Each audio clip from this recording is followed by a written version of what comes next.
3, 2, 1. Michael Buffer, take it away. Hi, this is Michael Buffer, and let's get ready for EJ Boxing Live. How you doing, fight fans? And we are here for the tournaments of all tournaments, yeah? PBC Legends tournaments. I'm here with my man Fight Doctor, and we're gonna break down some of the greatest matchups in boxing history. I've matched them up. We expect some great fights, and eventually, yeah, we're gonna have a winner. Not only a winner at different weights. So the tournament's comprised of different divisions, as you can see. You have the Marcus and Queensberry's division, and obviously they're seeded from 1 to 8. 1 to 8, right? And then down here you have the Burt Sugar regional, right? That's another division, and that's the welterweight. So this one, the Marcus Queensberry's, that's the middleweight division. Down here, the Burt Sugar division around here, and Ezra Charles is light heavyweight division, Rocky Balboa regional, and you have the heavyweight division, Muhammad Ali region, right? So you have all the different regions. So we're gonna do. So first off, we're gonna start on the let's do the welterweight division. Me and Fight Doctor expecting some other guy, but me and Fight Doctor can call it up, right? So maybe make it a bit closer so we can see. Okay. All right. So there we go. So this is the Burt Sugar regional, yeah. All right. So me and Fight Doctor are gonna start. Where we're gonna start? Yeah. Okay. Right. We're gonna start from the top here. Right. The first matchup coming in, seeded at number 1, Sugar Ray Leonard versus Parnell Whitaker. So me and Fight Doctor are gonna debate that. So Fight Doctor, introduce yourself and on the welterweights. Go ahead. Fight Doctor is in the house on Rick James status as always. What's going on, EJ? I'm great, Fight Doctor, man. So I'm happy you're over here for this tournament. And so if you can see on the screen, we're on the Burt Sugar regional. Going from Sugar Ray Leonard is number 1 welterweight against Parnell Whitaker. How do you see that fight going? I don't know. That's an interesting fight, man. So Whitaker wasn't in his prime as a welterweight. Whitaker was in his prime, lightweight. And Ray Leonard was in his absolute prime as a welter. So at 147, I would have to favor Leonard. Not to say that Whitaker couldn't possibly win this fight, but I think that big, strong welter and Ray Leonard, who could punch, who could box, who could move. That's a very tall mountain for Whitaker to climb at 147 pounds. I would have to favor Leonard in this fight. I just think that, maybe Whitaker has the better boxing IQ. He certainly has a better defense, but Leonard is a legitimate all-time great at 147 pounds, and I just think that Leonard would be too much for Whitaker.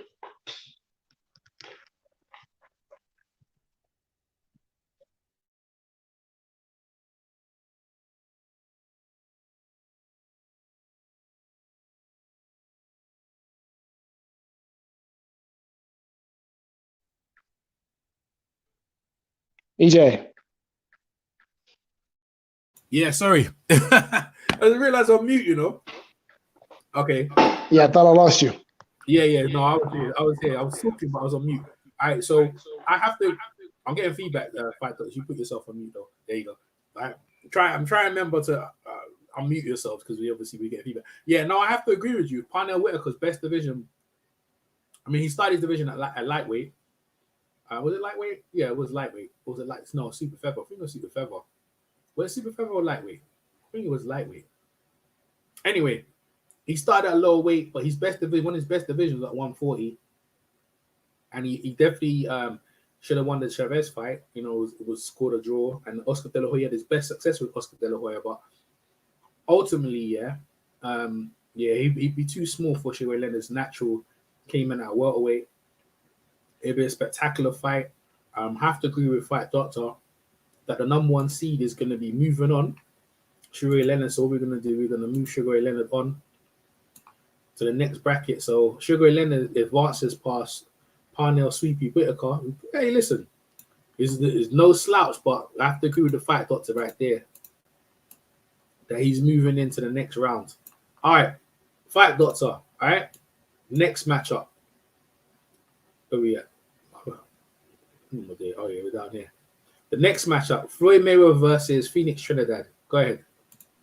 Oh, that's I would have to favor Mayweather in that fight. Look, we all saw what happened when Trinidad met up with a guy who, had a good left jab and who had, good movement and could box in Oscar De La Hoya. And some people saw De La Hoya win that fight. I think a draw was fair, and I think, it could have gone. I have no real argument with anyone who would score that fight for De La Hoya. A lot of folks wanted to score that fight lopsided in De La Hoya's favor. I didn't see that fight. I definitely thought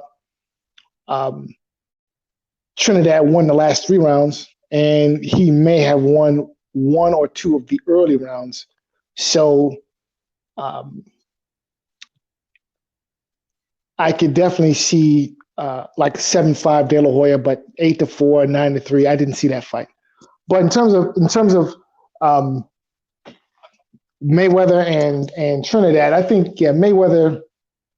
I think he nullifies the left hook. He boxes circles around him, and he wins a clear unanimous decision. I mean, I just can't see it going any other way. I mean, of course, Trinidad has a puncher's chance, but I don't see him landing the big punch on Mayweather. 100%. Mayweather can stick to the game. And what's up, SSP, Best of B28? What's up, Intangible Boxing? Shout out to you guys there. Me and Fat Doctor holding it down. I have to agree, man. But the thing is, initially, when I thought about it, I thought Trinidad, what's up, one of them. Initially, when I thought the fight, right, meant the match, I thought Trinidad would win, but you actually broke it down in a way, that I can't see that way, you know what I mean? But I know you're gonna get clipped. Trinidad's a master finisher. At welterweight, Trinidad was bad at welterweight. He was a beast at welterweight, but Mayweather was proper slick, boy. Can Mayweather keep Trinidad off? Trinidad's fit, but Trinidad, he had trouble against Parnell Whitaker.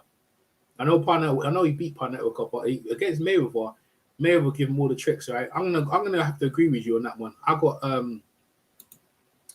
Initially I wasn't though. I'm not gonna lie. Initially I wasn't gonna think Floyd would get through, but you've actually put a good case in there that he'd outbox him. So, and even though Mayweather came from a lower weight, but Mayweather is a ring technician, and I mean he's smart, boy. So I got Mayweather going through into next round. It's looking good, guys. This is looking good already. All right. So this is the welterweight division, people. By the way, we're in Burt Sugar region. Me and the Fight Doctor holding it down. So the next matchup, right? We got Thomas the Hitman Hearns versus Oscar De La Hoya. Take it away, Fight Doctor. Hearns by knockout. I mean, Hearns, his boxing ability is on par with the best of them, in my opinion. And I just think that Hearns,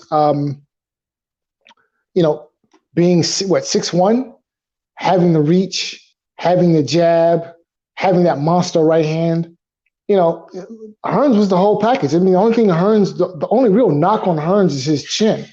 And I just think, De La Hoya is a good fighter. But listen, honestly, before De La Hoya connected with Mayweather Sr., De La Hoya was essentially a one-handed fighter. He had good left hook, good left jab, but he didn't have a right hand. And even once he got under Mayweather Sr., he still the right hand. It wasn't, it was nothing to write home about. So yeah, I think this is Hearns by knockout. I think is the reasonable pick here. Hearns is too much of everything. Jab, the speed, the boxing IQ, the power.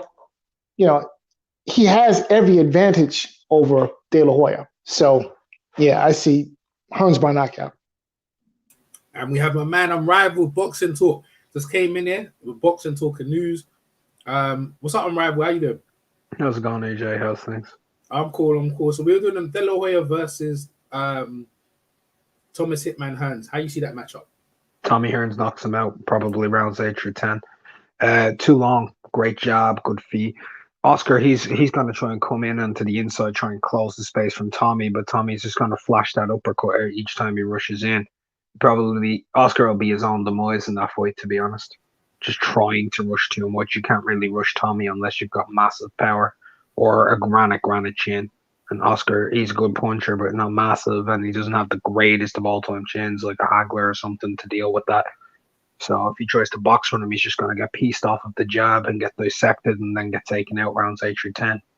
So, Tommy, easy. Unanimous decision then?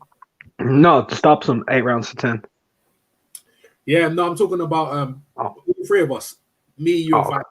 Unanimous decision. Yeah, obviously you got the stoppage. But I have to agree. I like Oscar De La Hoya. Remember, he started at super feather, moving up in the weight. Hearns is a problem, man. He got knocked down by Ike Corte a couple of times, and arguably, in my opinion, Ike Corte won that fight. I know Hearns is harder than the Ike Corte, but by far, he's gonna get hurt real bad early. Probably 3 rounds. Oscar had a very good chin. I think a body shot will probably cripple him up. You know what I'm saying? Or he'll sit in the corner. So in any case, yeah, Hearns advances into the next round. Ike Corte a couple of times, and arguably, in my opinion, Ike Corte won that fight. I know Hearns is harder than Ike Corte, but I got the by far, audio. You're gonna get hurt real bad early. Okay, put my audio. Probably there you go. Got rid of my audio. My bad. Sorry about that, folks. All right, so where we know, yeah. So Hearns definitely is going to advances into the next round. So he's there. And what seed was Hearns at? He was at third. Had him third seed. So he advances over Oscar De La Hoya. All right. So let's go to. We've got a really good matchup here. Henry Armstrong versus Manny Pacquiao. And this matchup is a great matchup. So it's a classic matchup. We're going to come straight back in with Fight Doctor. Fight Doctor, how you see this matchup going? This is a tough one to pick.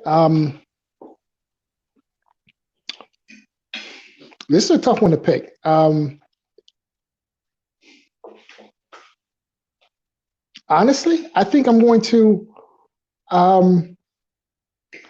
listen. Henry Armstrong fought in an era where it was just a lot more. Look, guys fought a lot more frequently in those days, and guys weren't protected in the Armstrong era as they are today.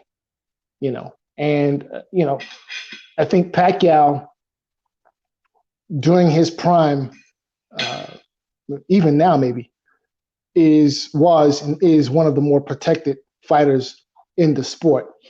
And I don't know that you could say the same is true for a guy like, Henry Armstrong. So, just based on what I know about the era that he fought in and his accomplishments, I'm going to go with Armstrong in this fight. There's just something to be said about when you are practicing your craft against, good opposition, but at the same time you're not being protected. You don't have the deck stacked in your favor every time out. Thank you very much, Fight Doctor. Unrivaled Boxing Talk. Go ahead. Yeah, I think it's a great fight. Hank's a very good inside fighter. He has legendary rivalries with the likes of Baby Arizmendi. When he first picked up the welterweight title against Barney Ross, he fought a beautiful fight, getting inside, getting past the jab, pushing him around the corner, trying to fire off to his body. He's a come forward, aggressive inside fighter. And then you've got Pacquiao. He's on his toes. He slips around. Both guys have kind of historic achievements in their own right in the welterweight division. Like Henry himself, 19 consecutive welterweight defenses. I mean, it's a record that'll probably never be surpassed. Manny Pacquiao, he's the only 4-time welterweight champion, but they're not lineal. When you look at fighters like who Henry fought against, Ernie Roderick at welter, when he fought against Davey Day, when he fought against Bobby Pacho, they're not the most amazing of fighters, but Baby Arsman, very good fighter. He was 12.5 pounds lighter than Ciferino Garcia at welterweight when he beat him. This isn't the middleweight contest. This is the welterweight contest with Ciferino Garcia. He just constantly applied pressure. He funnel you over with flurries. Pacquiao, on the other hand, a little bit more technical than Henry. Henry was not too much on the back foot. Pacquiao could pivot off of guards a bit better than Henry. I'd say he has a hand speed advantage. I think this goes to the cards on a split decision. I'd probably say Pacquiao might just pip him on points, just about. Because if you throw a lot of punches, you could outwork Hank, as fighters found out. But a great fight, very tough one to call though, very tough. Are you gonna call it? Yeah, split decision towards Pacquiao. Okay, all right. There you go. That's unrival boxing talk. So obviously I'm the third judge in it. So we got it perfectly down, but it's so set up for EJ to come in there and put my thing in. Manny Pacquiao. I'll start with Manny Pacquiao in his reign of terror coming through into America. It's unrivaled, boy. Like it's real talk. The Barrera win, the lightweight win against David Diaz. That's a good win. But the welterweight wins are good. Manny Pacquiao, not Manny Pacquiao, Shane Mosley, Miguel Cotto, Oscar De La Hoya. You know what I'm saying? Margarito, just amazing wins. But when I think of Henry Armstrong, right, at the time he was fighting and the stuff he endured, the 15 rounds, the going through it, his pace, they had said the heartbeat of a marathon runner, never tired, that's kept on coming with that kind of Joe Frazier style defense that's coming forward. Manny Pacquiao would find it hard to hit the target. You know what I mean? I'm sure Manny Pacquiao hit a lot of shots, but Henry Armstrong would wear him down, because see him wearing him down. And Pacquiao, he had trouble with Marquez, who was a very good counterboxer, but with Henry Armstrong, he just wore down opponents, and people bleeding blood, man. It just keep relentlessly coming for you, chucking in there, coming forward. That Joe Frazier built his style around that kind of style, that sort of pressure, left hooks, uppercuts, everything. It's just relentless. I don't think Pacquiao, because Pacquiao needs timing and space to get his shots in, so I can't see Pacquiao landing cleanly. And also, like I said to you, he didn't just do it at feather. You know what I mean? No multiple weight, no in between weights. Like Pacquiao had a lot in between weights, and that's fine. But then he moved up to obviously lightweight, welterweight, and then obviously went for the middleweight one. You know what I'm saying? And that in itself is an amazing feat. You know what I mean? They're both great champions, in my opinion. But I'm gonna have to go with Henry Armstrong. So it's a split decision. Henry Armstrong advances into the next round against Thomas Hitman Hearns. We're going forward into the next round, but everyone make great arguments. There's no really winner or loser when it comes to picking. It's just that really is this my opinion. So Henry Armstrong is going to advance into the next round. I've no issue with that, by the way. You could make a claim Henry's the greatest welterweight champion of all time. You really could. You can make a very good claim for it. 100%. You made a very good. No, you made some really good points in that. So you know what I mean. That's the whole thing about this tournament. It really and truly comes down to perspective. Like the three judges here, like obviously well respected, but you're also getting the background of why and who and where we think the fight would go. And by the way, I think the fight would probably, if it's a 15 rounder, I can't see Pacquiao getting out the 15 rounds if it was that. So he advances into the next these round. Are all 15 rounders. Okay. Yeah, they're all 15 rounders. They're all 15 rounders. That helps me. Yeah, so you have a kind of in that kind of ballpark of what they're gonna do in the 50 rounder. All right, then. So let's move on to we're moving to the second we're in the second round. I've just got to, EJ, real fast. I'm gonna change it over 50, and I've got Henry, because the whole point to be splitting it right towards Pacquiao was because I felt Pacquiao in 12 rounds would just about nick it, but in 15 Henry takes it. Because he'll wear you out. He'll wear you out. Yeah, that's you know, I should have stated that from the criteria from the start. Yeah. Oh, so you got so unanimous decision then, yeah? Yeah, unanimous decision, Henry. Yeah. Okay, no problem. All right. So we're gonna go to the fight doctor into the second round. We have Sugar Ray Leonard versus Floyd Mayweather. Take it away, fight doctor. This is an interesting fight.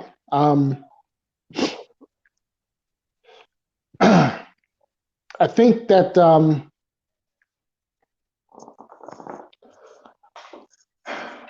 this is an interesting fight. I mean, so Ray is a guy who the fundamental difference, one of the fundamental differences between Ray Leonard and Floyd Mayweather is that Ray wasn't a safety first type of fighter. Ray was willing to go out there and put it all on the line and chase glory. And that's just not the kind of fighter that I perceive Floyd Mayweather to be. Now, maybe I'm wrong. I don't know. But, I mean, we've seen Ray Leonard rally from,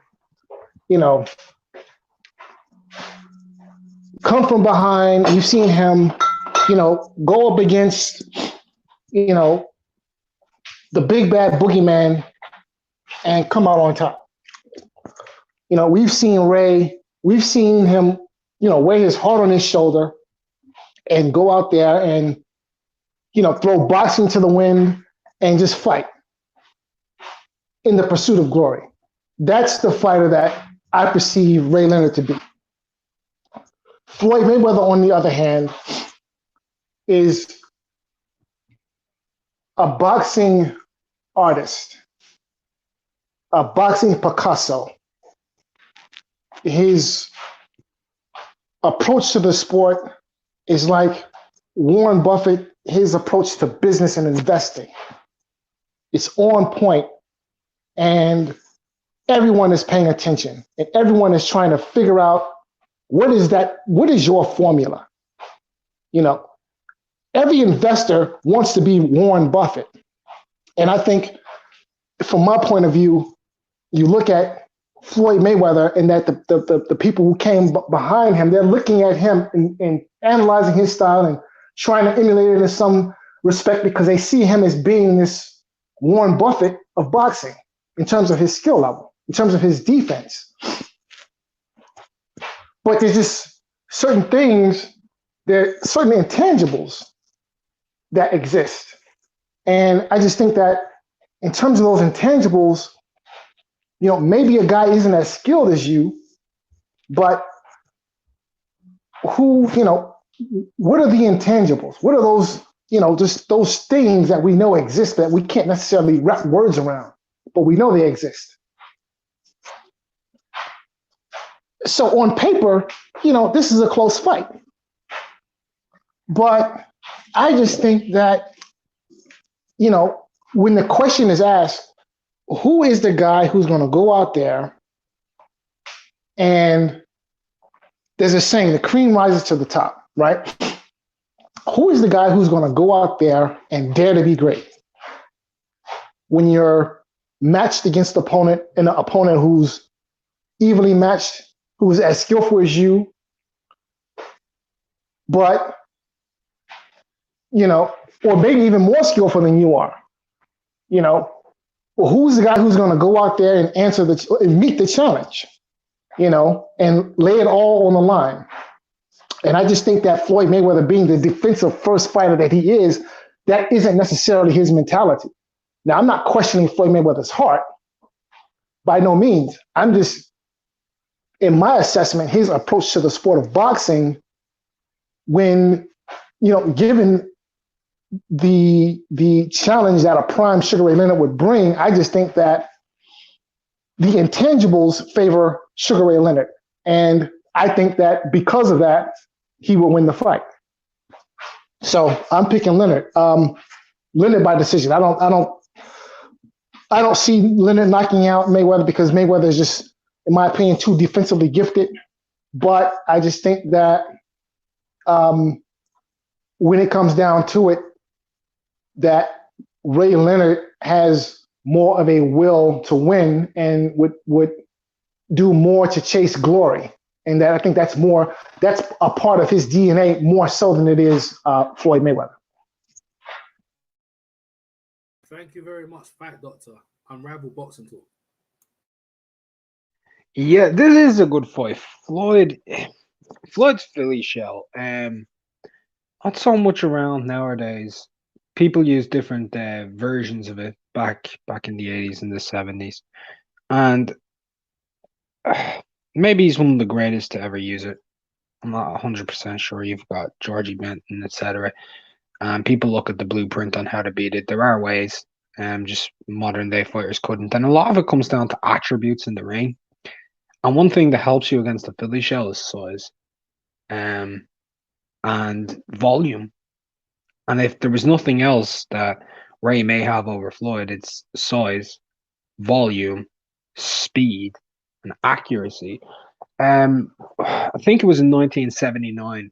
He went into a fight with an unbeaten Wilfredo Benitez, one of the best slippers in the era, and some people even attach him to the Fantastic Four and called him the Fantastic Five if you add him with Wilfred Benitez. He had beautiful ability to slip.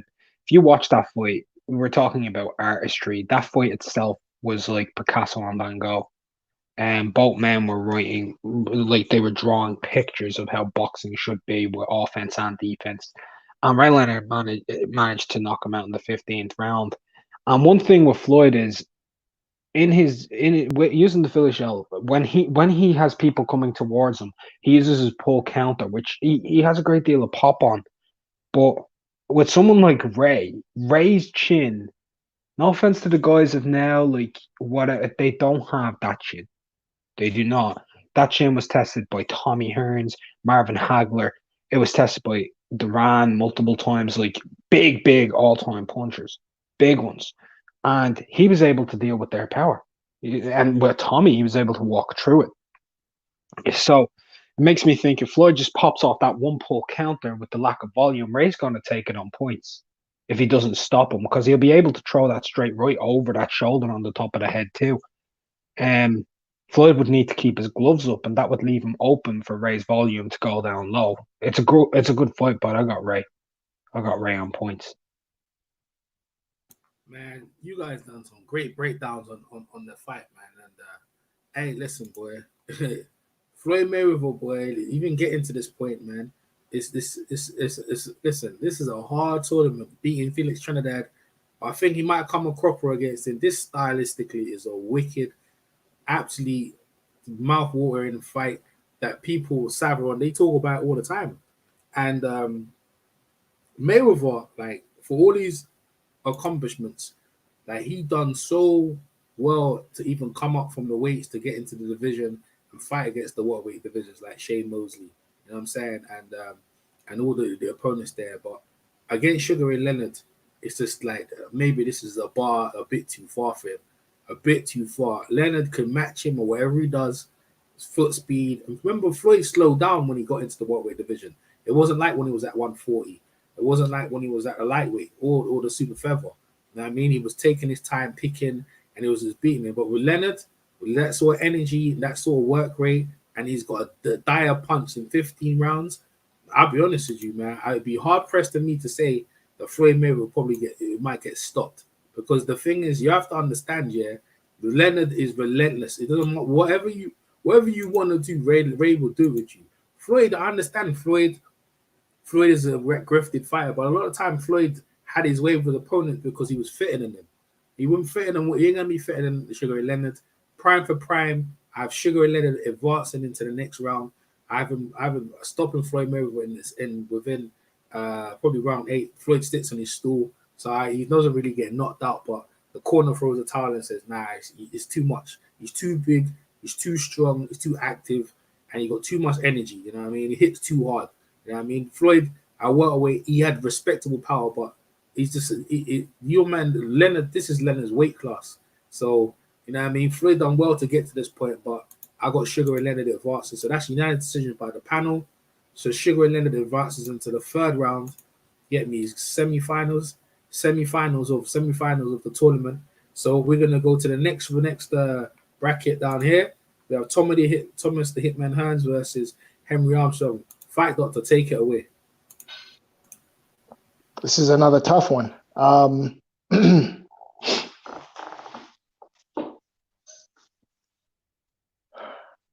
This is another tough one.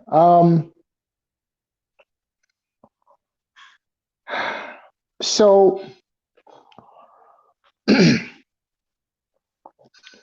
I don't know. I mean, so a guy, Thomas Hearns, you have a guy that, you know, just the height and reach against a guy in Henry Armstrong who has those unbelievable accomplishments. But, I mean, look, we all saw what Thomas Hearns did to Roberto Duran, you know. And I'm not saying that Armstrong would suffer the same fate, but, you know, getting past the jab, you know, not getting hit with the right hand over 15 rounds. I mean, I don't know. I just don't know that Armstrong would be able to, you know, not find himself at the end of that right hand at some point in the fight. So, I mean, I think I'm taking Hearns in this fight. Yeah, I think I'm taking Hearns. Fight Doctor has spoken. He didn't really say he's taking Hearns, but he didn't exactly say what. Fight Doctor, you're gonna elaborate on. I think I like Hearns by decision, but I mean I can potentially see him stopping Armstrong late, but I think I like Hearns by decision. Thank you very much, Fight Doctor. Unrivaled Boxing Talk. Go ahead. Yeah, great fight. All-time great welterweight in Henry. All-time great fighter as well. Tommy Hearns a great fighter, one of the ATGs in his own right. There's sometimes you just got to admit that your opponent's too fucking big. Henry was 5'5.5". Tommy was 6'1". Henry had what was his reach? Like, was it 67 to Tommy Hearns' 78-inch reach? He's got 11-inch reach disadvantage in that fight. You could say Tommy could be troubled by someone who could get into the inside, but the problem is, how do you get there? This is a featherweight going up against one of the largest, best boxer punchers in welterweight history in Tommy Hearns. It's way too much size. The jab's going to be pumping. Henry's going to keep trying to rush him, but it's just every time he does, he'll go out to that left side and boom, straight right, bam, he's going to be knocked back. I love Henry. I think he's one of the, like, Henry Pacquiao is a lot closer for me because of size, you know? But it becomes too big with Tommy in this fight, man. I got Tommy, and I think he stops him, and I think he stops him harsh. I think he knocks him out. I know people don't like hearing that type of stuff. But yeah, I think Tommy would stop Henry Armstrong for sure. Thank you very much, Unrivaled Boxing Talk. So it's up to me and the third judge to give my opinion on the fight between Thomas the Hitman Hearns versus Homicide Hank. Unrivaled, you need to mute yourself if you can. Thank you very much. Yep. Yeah. Okay. Yeah. So this is a classic, great matchup. Most people wouldn't even think about having this matchup. But hey, listen, by the tournament, Henry Armstrong was advanced into this round here, second round against Hearns. And I tell you what a fight that would be. Yeah, I know most people would probably have Tommy Hearns the favorite, but I have to say it to you, yeah, the way Henry Armstrong, relentless, 15 rounds, pressure, and then the thing is, the question after question, does he hit hard enough to hurt Hearns? And can Hearns land the right hand?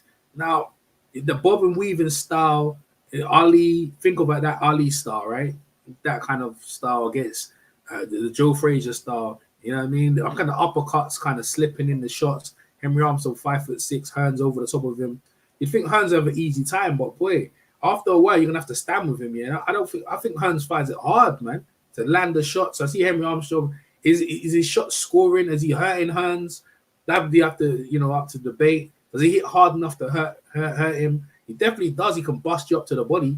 But most people think that just like stylistically, it's a bad matchup for Henry Armstrong. And I have Thomas Bateman advancing. So with the panel, it's unanimous decision into the next round over Henry Armstrong. I feel it was a great fight. I have Hearns on points. I don't see a stoppage against Henry Armstrong. Just the way Henry Armstrong was relentless. But definitely put up a great fight, and I have him losing on points. Unanimous decision to Thomas Bateman Hearns, who's going to now advance into the third round of the tournament. And now we have here, this is a matchup we've seen already, right? So what division? This is the division. So this is the Burt Sugar region. We have 4 other divisions. This is the welterweight division, people. If you're watching for the first time, PBC Legends Tournament, EJ Boxing Live here with the Fight Doctor and Unrivaled Boxing Talk. And we're here into the next round. So I'm going to go straight into the Fight Doctor. We've seen this fight already, 15 rounds. Just try to have a fresh opinion. Don't be swayed from the fight that actually happened already. So tell us how you see the fight, Doctor. Well, we already saw this fight, and of course, Leonard got the win by knockout. But I'll tell you what, I would have loved to see these guys rematch at 147 instead of the rematch. What the rematch took place, it was the first fight was 19. What was it? 80. What was the first fight? First fight was 19. Was it 81? I don't recall, but 81. The rematch was in 81. Yeah, 81. Yeah, so the first fight was in 1981, and it took them 8 years to make the rematch.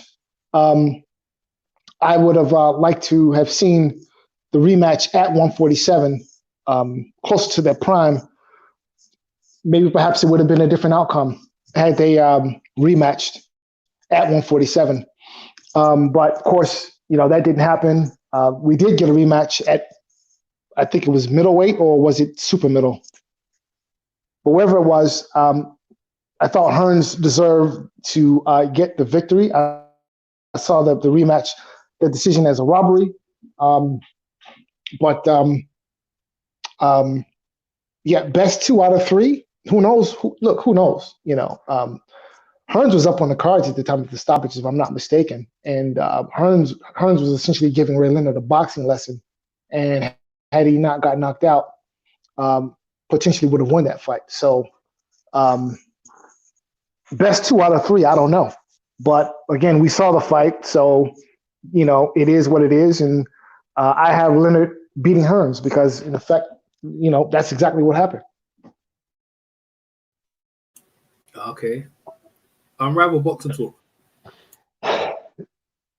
This is my favorite fight I've ever actually watched, by the way. The first one. And the second one. I love both fights. I'm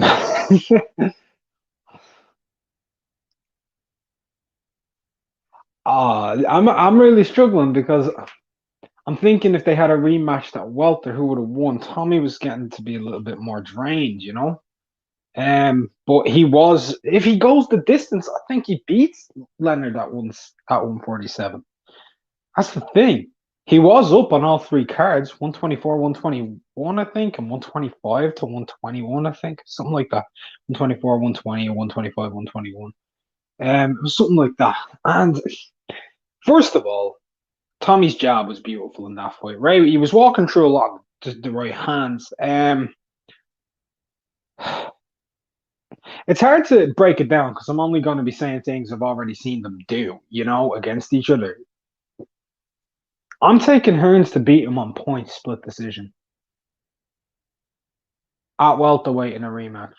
On a split decision. I think he would have did a bit more off of his jab in his prime at that weight. And I think he would have worked a little bit harder towards later rounds to keep him off him instead of getting tired. I think he would have been smarter with his jab in the earlier rounds so Ray can't get some of the effective body work off to slow him. And as the fight goes on, I think he takes him on points in a 15-rounder in the rematch. I got Hearns. Thank you very much, Unrivaled Boxing Talk. So it's up to me. So we've got split with the panel. Unrivaled Boxing Talk has got Hearns, Thomas Bateman Hearns, or the motorcycle with Cobra. And Fight Doctor's got Sugar Ray Leonard, so it's going to be up to me to decide who's. Can I chime in just for 2 seconds? Go ahead. Look, if those guys had rematched at 147, I could definitely see Hearns taking the decision. I just wanted to add that. Okay, no problem. But you're sticking with Leonard, though, right? Fight Doctor, you sticking with Leonard? Well, I mean, so we saw the fight, and that's what happened. So I can't go now. If the question is, who would win a rematch, then yeah, I would actually pick Hearns in a rematch. Well, can I just say something? This is a fantasy fight tournament, and since a fight has already taken place, it's now a rematch because that's the fantasy fight was the rematch at welter.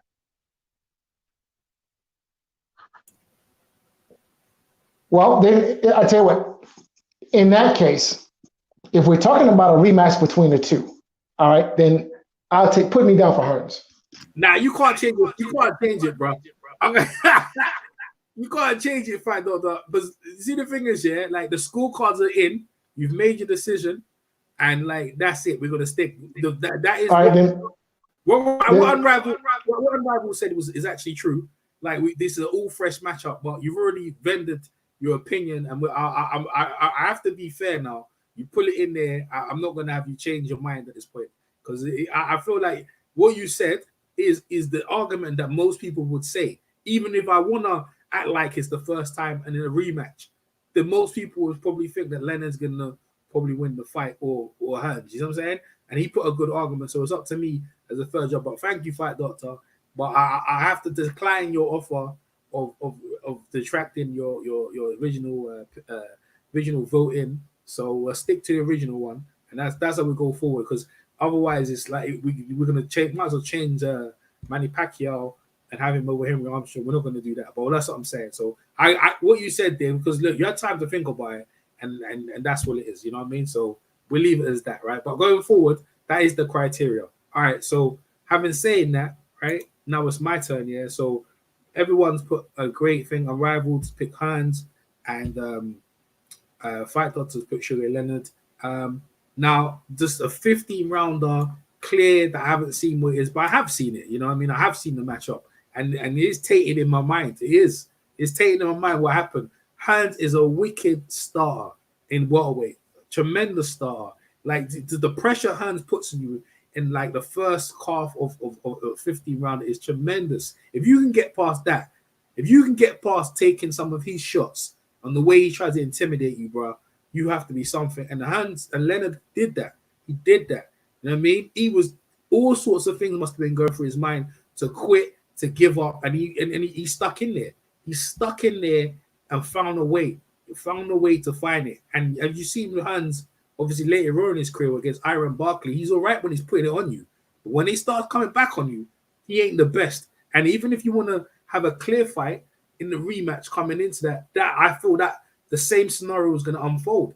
Hearns is always going to start good. He's always going to be stronger. And yes, in the rematch later on, he got Lennon. He should deserve the win because of the knockdowns. Yes, I understand that. But this is now both of them in their prime right now. So if they're in their prime and they're fighting again, I feel the same situation will happen. Hearns will start well. He'll probably be up on the scorecard, but Leonard will find a way to find it and find a way he will. And I have Sugar Ray Leonard advancing. Similar situation, but I'll maybe be respectful and say by points. Sugar Ray Leonard, yeah, in a whole new fight, advances over Thomas the Hitman Hearns in a great fight to rival the first fight. You know what I mean? They'll probably be arguing like Hagler and Leonard in the scorecard. So by split decision with the panel, I'm rival picking Tommy Hearns. I have Sugar Ray Leonard advancing into the finals of the finals, so in the final four. So this is the welterweight division, people. So in the welterweight division in the Burt Sugar region, so these are the welterweights. Sugar Ray Leonard has advanced right into the finals and of the welterweight division. So he'll be waiting to see the winner of the middleweight division. So we move straight up into the middleweight division, and this is the one that Unrivaled, ooh, baby, has been waiting for, right? And people gonna get a treat, yeah. If you look at some of these matchups here, there's some serious matchup. So in the Marcus and Queensbury region, right here, and we have them seeded as you can see, Sugar Ray Robinson number 1, Carlos Monzon is seed number 8, Bernard Hopkins 4, James Toney number 5, Henry Armstrong 3, Roberto Duran 6, Marvin Hagler 2, and Roy Jones Jr. number 7. So without further ado, did you say real fast? Did you say Henry Armstrong? No, or did you say Harry Greb? Harry Greb. Okay. Yeah. Marcus and Cleesby division. Without further ado, Fight Doctor, the first round, Sugar Ray Robinson versus Carlos Monzon. Take it away.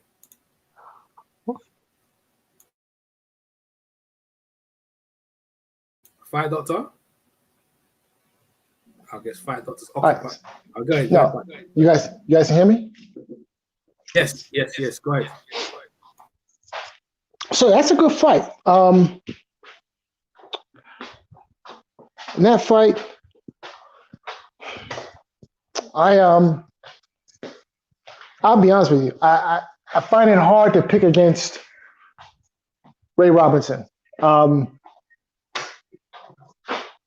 The term pound for pound was invented for Ray Robinson, So I'll be honest. In this tournament, looking at these names, I mean, there's some good names on this on this list.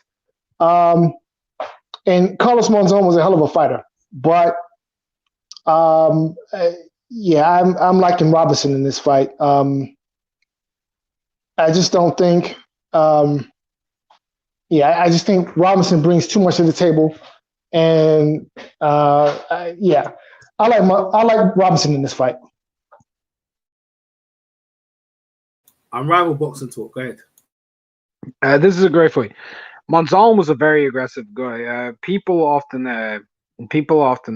forget about, like, in his first 20 fights, he went 16-3 and won no contest, right? And then after that, he never lost a fight again in his career. He first picked up the title, I think, against Nino Benvenuti, and then he, by stopping him in the 12th round, beat him again round 3. And he fought against Emil Griffith. Emil Griffith, a 3-weight world champion, undisputed at both middle and at welterweight, twice at welter, I think. He was the inaugural junior middleweight champion of the world. He had a fantastic resume, and he was a very slick fighter, good counterpuncher. But he struggled. He really did struggle with Monzon and Monzon's aggression. And Monzon was winning on all of the cards, and he stopped Griffith. Then he fought against a good contender, and Danny Moore stopped him in the 5th round.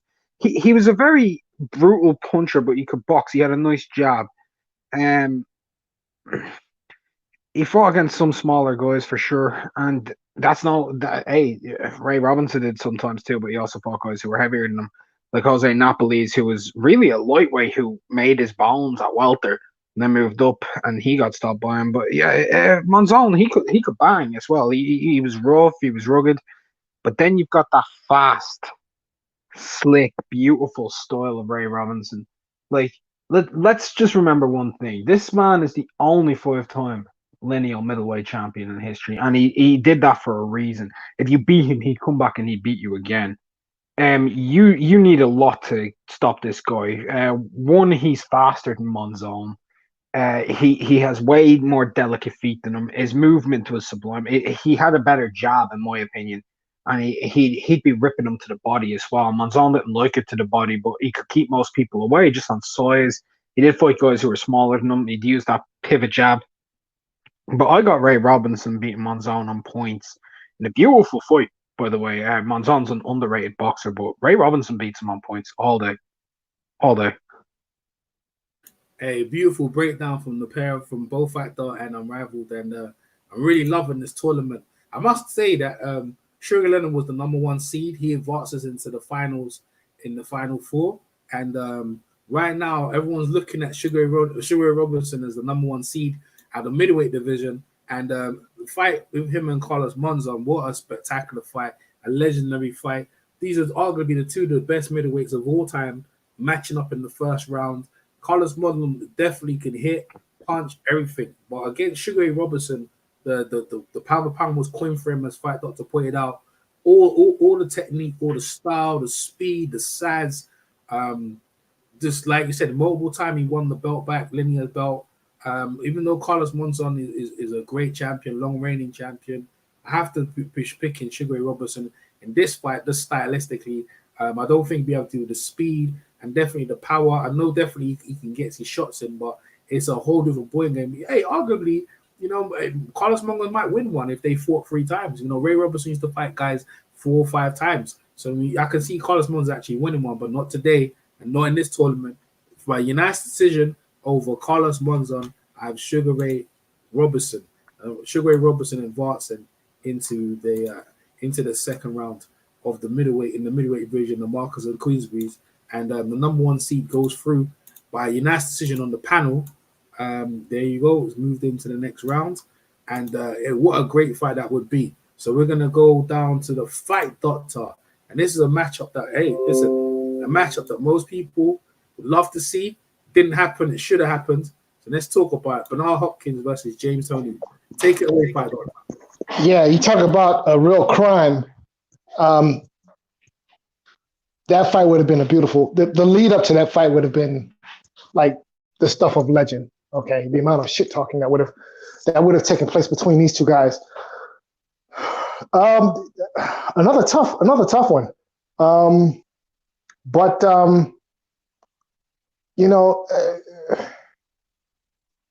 So the guys who gave Hopkins problems were the athletic type fighters. And I think James Toney at middleweight fits that category.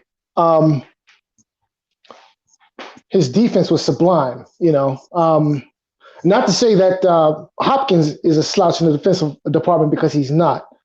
But I just think that, James Toney, the infighting, just all the old school, just the subtle movements, the Philly shell, okay? This is a good fight, but honestly, I'm going to go Toney by decision, but in a very close fight. Bernard was a hell of a fighter, and one of my favorites when I was younger. I was a huge fan of Hopkins even before he fought Trinidad, and I think Hopkins is a bit his Hopkins run at middleweight is a bit underrated, because he did beat some good middleweights, and it's not so much the guys that he beat, but how he was able to dominate some of these guys at 160. But yeah, James Toney is just on another level from those guys that Hopkins beat at 160, and I think Toney ultimately would just be a little too slick for Hopkins to figure out over 12 rounds. Thank you very much, Fight Doctor. Unrivaled. Boxing Talk. Go ahead. Yeah, this is the great matchup. Both guys are very good defensively. Bernard, a very crafty guy. He do shit that other people wouldn't have dreamed of doing. But then you've got most guys lost to Bernard because they kind of lost their tempers, and he'd be able to execute on that. And one thing you can't do with James Toney is get him to stop being calm. I think he may be the most relaxed fighter I've ever seen in my life. Even against Roy, when he was dropped, he was calm. When he fought against Reggie Johnson and he got dropped, he was calm. All the fights against McCallum, he always remained relaxed. He was very loose, very languid. At the drop of a hat, take Michael second to none. He could lights out you. His name was so fitting. One moment you're jabbing with the guy and everything looks like it's at the most pedestrian pace ever. The next minute you're on your ass and you're seeing stars. Like this man, yes, he lost to Roy, but he went on to nearly rival Roy in some ways at what he did. He never got a shot at 175, but he did become a cruiserweight champion. When he went up to heavyweight, he was denied his he was denied his title due to a drug test. But he would have been a 4-weight world champion. Arguably the best inside pocket defense fighter of all time, and that's probably where he beats Bernard on points here. I think Bernard misses Tony more than Tony misses Bernard. I think Tony's a bit more accurate. He'll be too relaxed for it to be flustered, and he'll just take him on points. But a great fight, very good fight. Both guys have incredible resumes, and they're both some of the best fighters ever. But I got James, man. I got James. Thank you very much. I got James. Fight thought, you got Bernard? No, I picked Tony. You picked Tony as well. Okay, so I'm gonna have to go with Tony as well. So the panel got united decision. The reason why I go with Tony, I like Bernard. I like what he did at middleweight, but I like what he did. It's just like I just don't like the style matchup for him. You know what I mean? Bernard Hopkins very good and is a tough guy, but I can't really get over that whole thing with Rob Allen, where he threw himself out the ring when the going was getting tough. You know what I mean? That sticks in my mind. But then there's also the one with Tabiri, with James Toney, that he looked like he was lethargic that day, and like, you know, he looked like he was lackluster, and like, you know, maybe he wasn't up for the fight, and they were talking about the weight and stuff like that. But that's the only blemish I have with him. But when I see James Toney going toe to toe against the body stature Mike McCallum, that can't be erased out my mind. Mike McCallum was a bad guy, even at advanced age, and them two were going in. The fight was a draw, and that fight there solidified. James Toney was a bad, and he got Michael Nunn as well. He was losing on points, and he came back to pull it out against Bernard Hopkins. Was very crafty, very good, but his style is not that hard to figure out. James Toney is a bag of tricks, so confident, master style. I can see it going points. Split decision to James Toney, but I got James Toney advancing into the second round. But what a great fight they definitely put on. You know what I mean? So credit to Bernard Hopkins even being obviously in the tournament, but he definitely deserved it because he's one of the greatest middleweights of all time. And so you got Sugar Ray Robertson going against James Lights Out Toney in the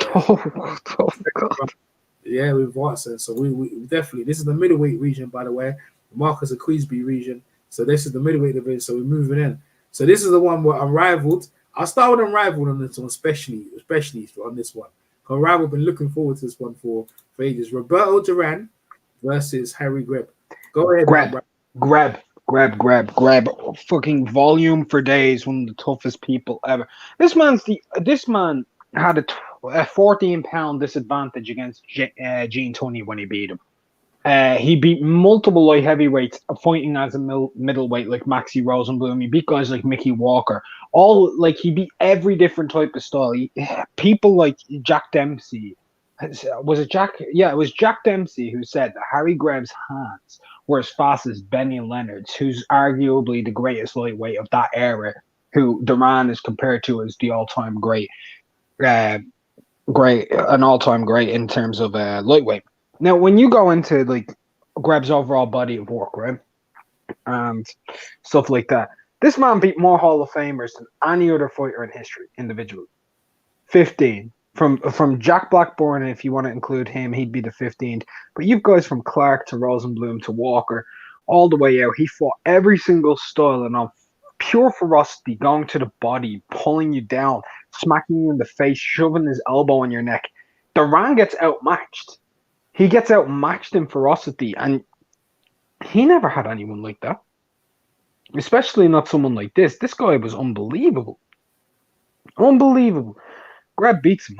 He beats the crap out of Duran, in my opinion. I really do. I think he beats him on points over 15.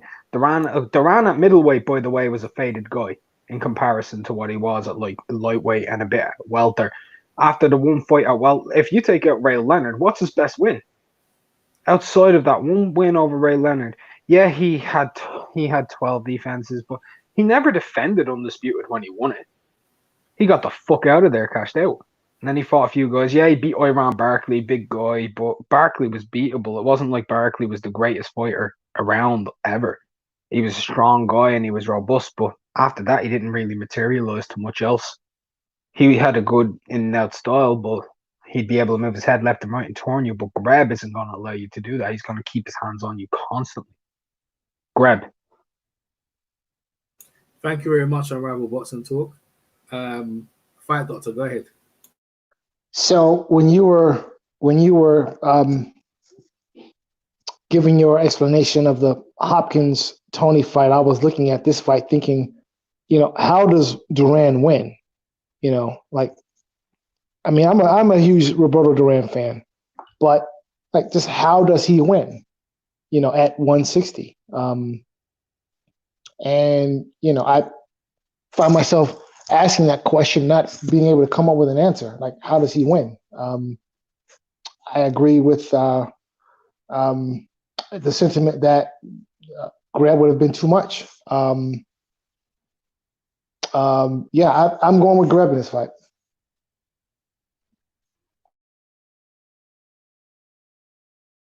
%. Well, I'm not going to disagree with this one, boy. I'm going to have to go with Greb as well. I know Roberto Duran, he had a great fight with Aaron Barkley, but, and he went 15 rounds with Marvin Hagler, but the fight wasn't even that close. It's just that everyone was happy that he went the distance. And then obviously, they were happy he went the distance and stuff like that. But I just, I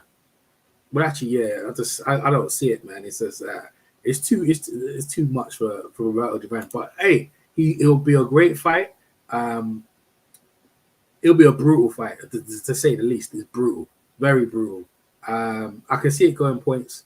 Henry Armstrong, Harry Greb by nice decision against Roberto Duran, minus the Pueblo. So that's the way I see that fight going. So he advances into the second round. Harry Greb. Boy, but I tell you, what great matchup, and no shade on Roberto Duran, that he definitely got in there, but Harry Greb, it's just too much getting in. So the next matchup, I'll go back to Fight Doctor on this one. Marvelous Hagler versus Roy Jones Jr. Go ahead, Fight Doctor. Another great matchup. So, I mean, the thing about Hagler is that he wasn't the fastest guy, and he didn't hit the hardest. He did have good power, but he wasn't the hardest punching middleweight I ever saw. He wasn't the fastest middleweight I ever saw. But what he was, the most dedicated, the most relentless, the most hardworking. He was, and a guy like Marvin Hagler, he is what I call a true believer.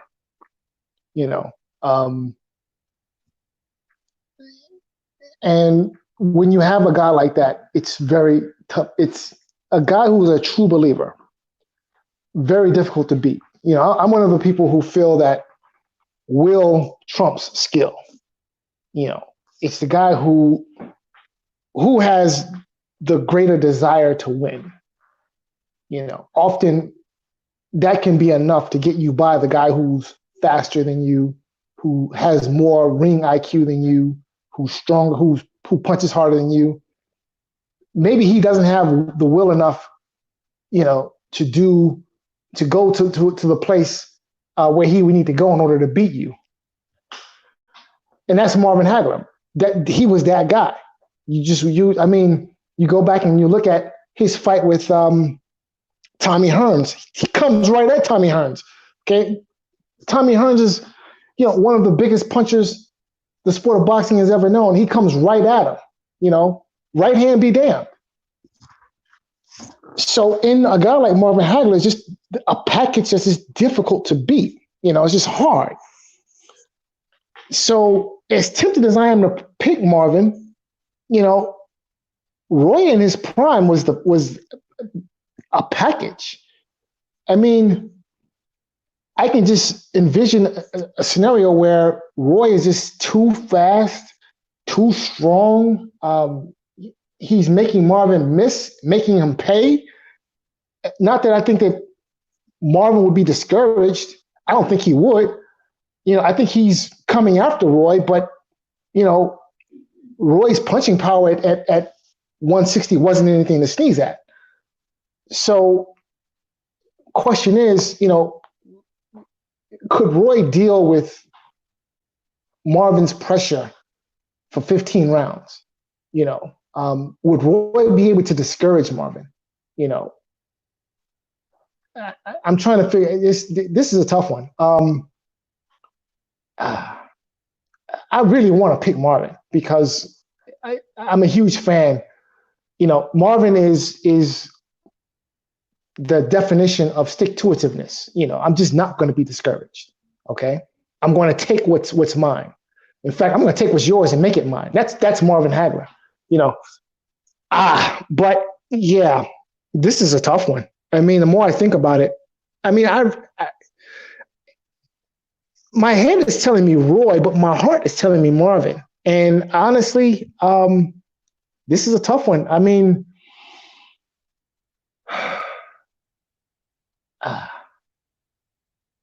yeah, I'm going to reluctantly pick Roy, but I could definitely see Marvin pulling out a split decision win over 15 rounds.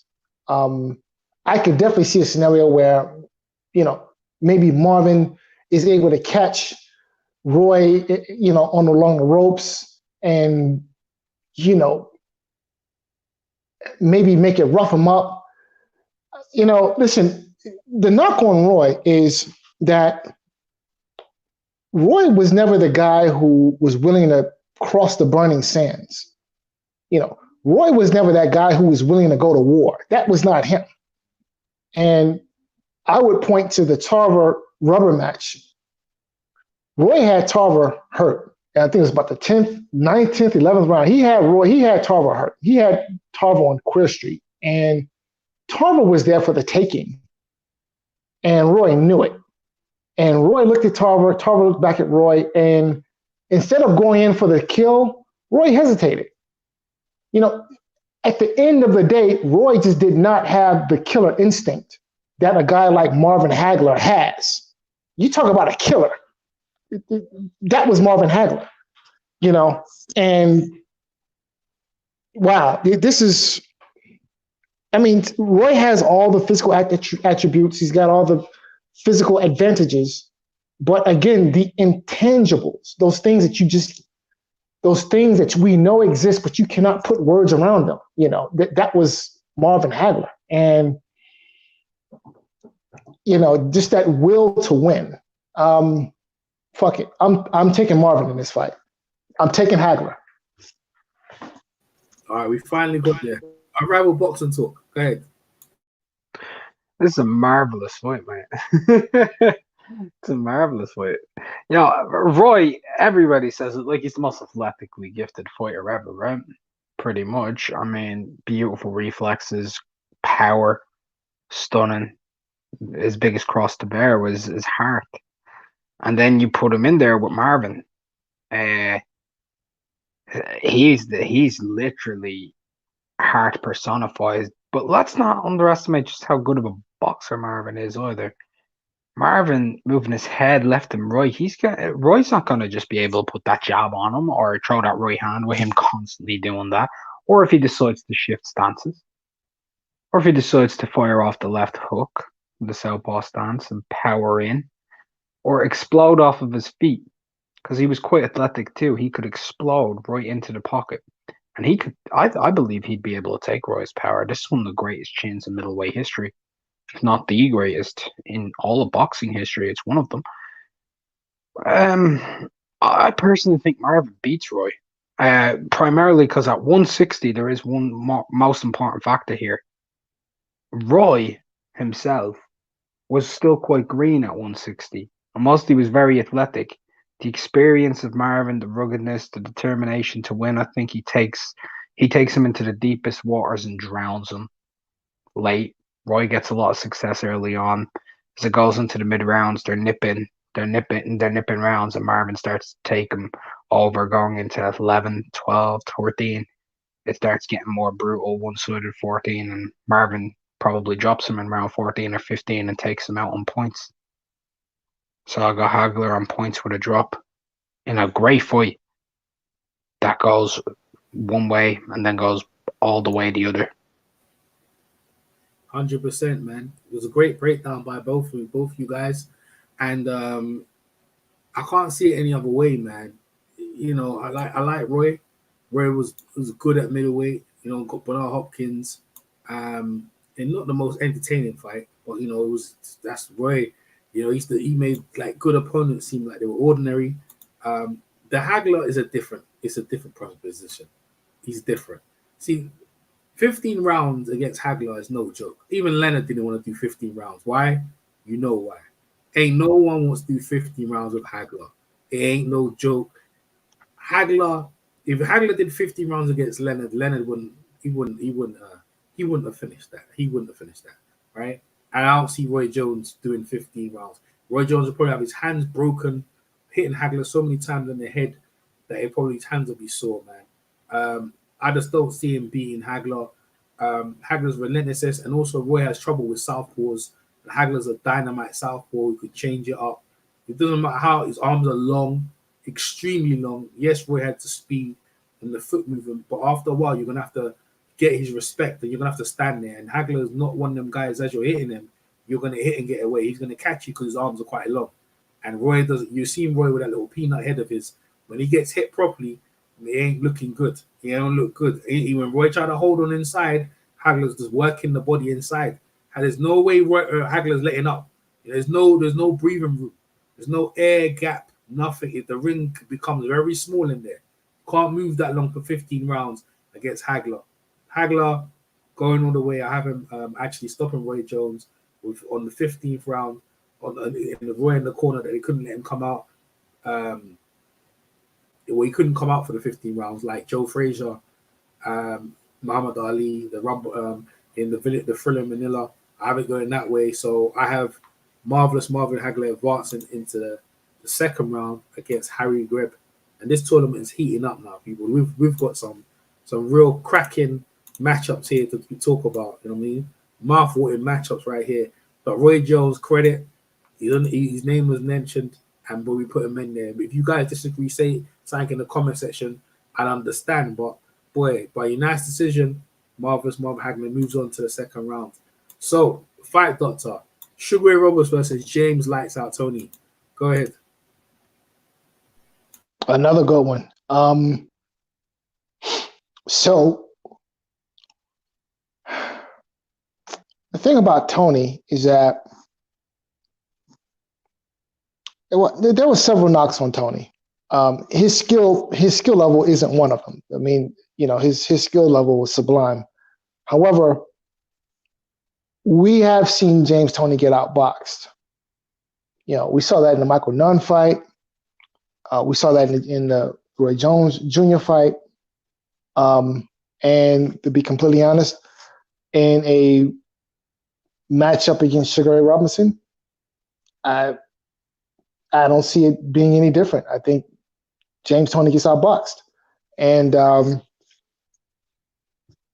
mean, it wouldn't be one-sided. James Toney would definitely have his moments. But, I just think that, he gets outboxed and,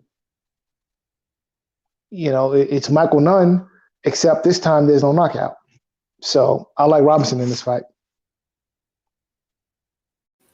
Unrivaled. Ray Robinson.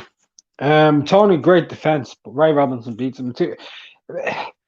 Tony's too relaxed, and you can't be relaxing there with a Philly shell with a dude who has one of the greatest left hooks in the history of our sport, or one of the greatest right hooks, or one of the best jabs, or one of the best abilities to cut you off or get out of pocket. Also, Ray's the type of guy who not only can he come up to you, he can make you back chase him. Tony doesn't have the energy for that. I think Ray beats him on points because you ain't knocking out James Toney. No one ever did. He was only dropped twice, and that was by Roy, very powerful, and Johnson.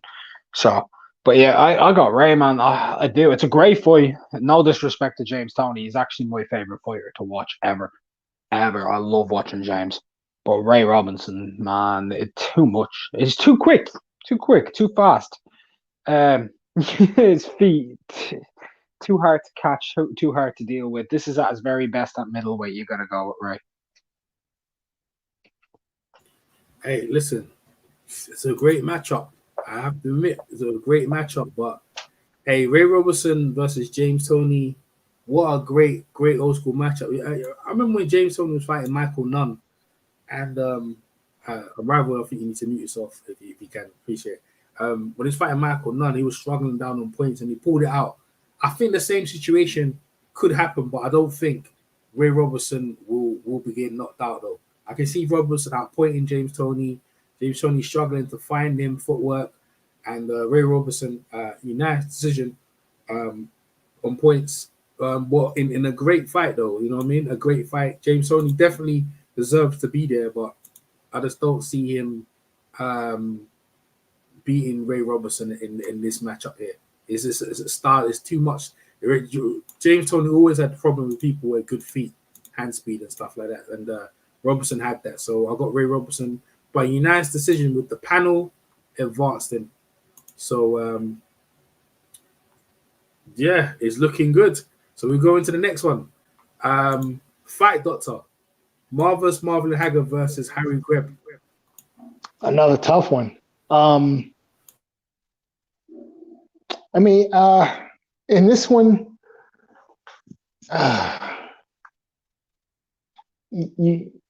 this is a tough one.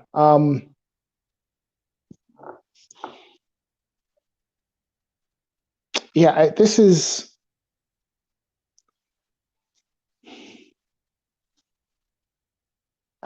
a tough one.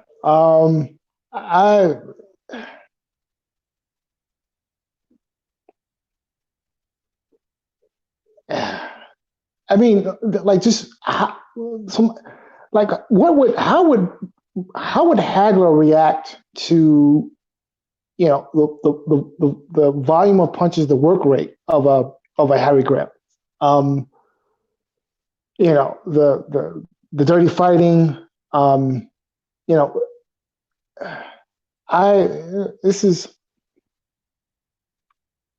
it's a tough one. I could see this one going either way, to be completely honest. I'm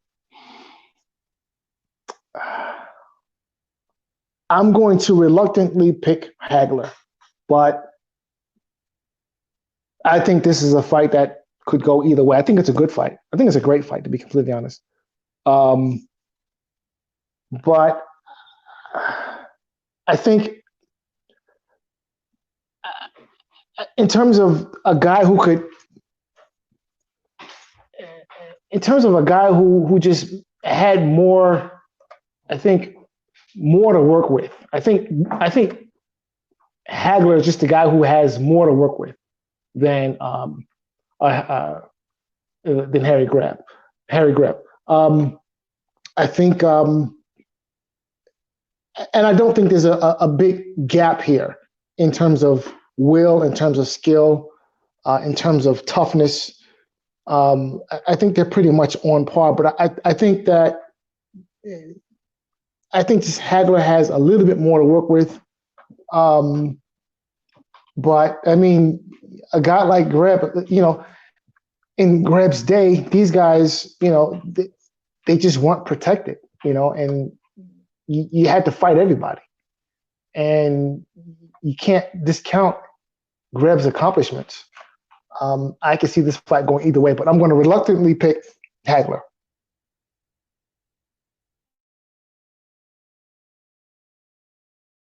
Rival boxing talk. Go ahead. I think it's a great fight. You've got the volume and determination of Greb versus the slightly more, I'd say, polished skills of Hagler. But also tough as nails. Greb only got stopped twice. I think Kid Graves and Joe Chip. Joe Chip, when he beat him, he had a 14-pound weight advantage, and Graves had a 15-pound weight advantage. Never got stopped again in his career. I think that's in like the first 30 fights of his career, of a lot of fights, of over 200 fights. He went on one of the most legendary streaks ever in 1 year, 45-0, beating having 5 Hall of Fame victories. I mean, he's ferocious. He's very vicious, and just based off of just the stories, like I think he actually has a hand speed advantage, because if he's got faster hands than Benny Leonard, and I've seen Benny Leonard's hands are faster than Hagler's, he's actually going to hold that. But Hagler, being a southpaw, that's not something that Greb would have seen very often. And when he did, admittedly, he was blind in his left eye, Tiger Flowers. He beat Flowers in the first fight, and then he lost the next two. It's gonna be interesting. I'm picking in 15 rounds. I think this might be the only guy who might be fitter than the other guy. When you look at this, I just think Harry Greb may be the fittest fighter I've ever heard of, just because of the amount of punches the man threw in every round against all different styles. I got Greb in this split decision, but it's a great fight. 100%. It's a great fight. So split decision is coming down to EJ in this one, right? This is a great fight. This is, like I said, the tournament is tight. Harry Greb versus Marvelous Marvin Hagler, and Pittsmill Wimble versus the Marvelous one. A great fight, great matchup. Just the way I see this fight playing out. I know Harry Greb. Everyone found out he had one eye, basically fighting with one eye blind in one eye, and fighting against the Southpaw Hagler, just bringing the heat. But the stories that you've been told, and fighting people like Tiger Flowers, and obviously against what's his name, what's his name again, the Marine, in it. Oh, what's his name again? Gene Tunney. Gene Tunney, stumbling people like that, but busting up Jack Dempsey.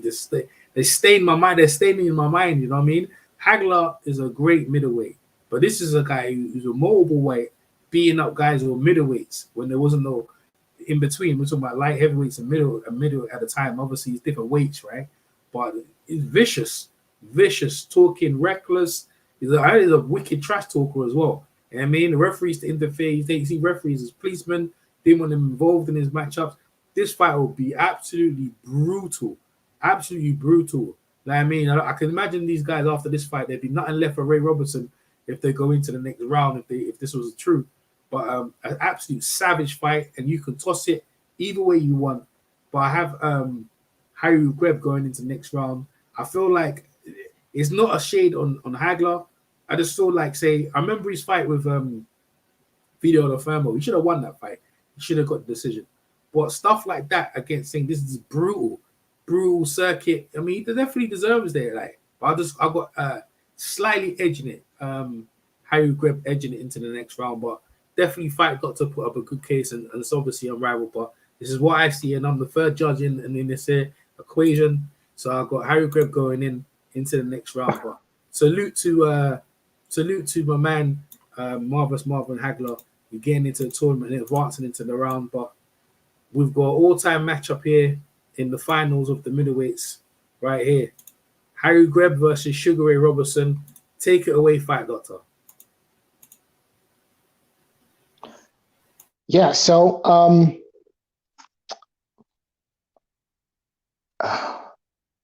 this is a good fight, and I think this will be a close fight. But I have a hard time picking against Ray Robinson. Greb is a formidable opponent, and I think he gives Robinson a lot of problems. But I think ultimately the cream rises to the top. There's a reason why they created pound for pound for this guy. And I think the superior boxing skills carries over to a unanimous decision, 15 rounds. Unrivaled, go ahead.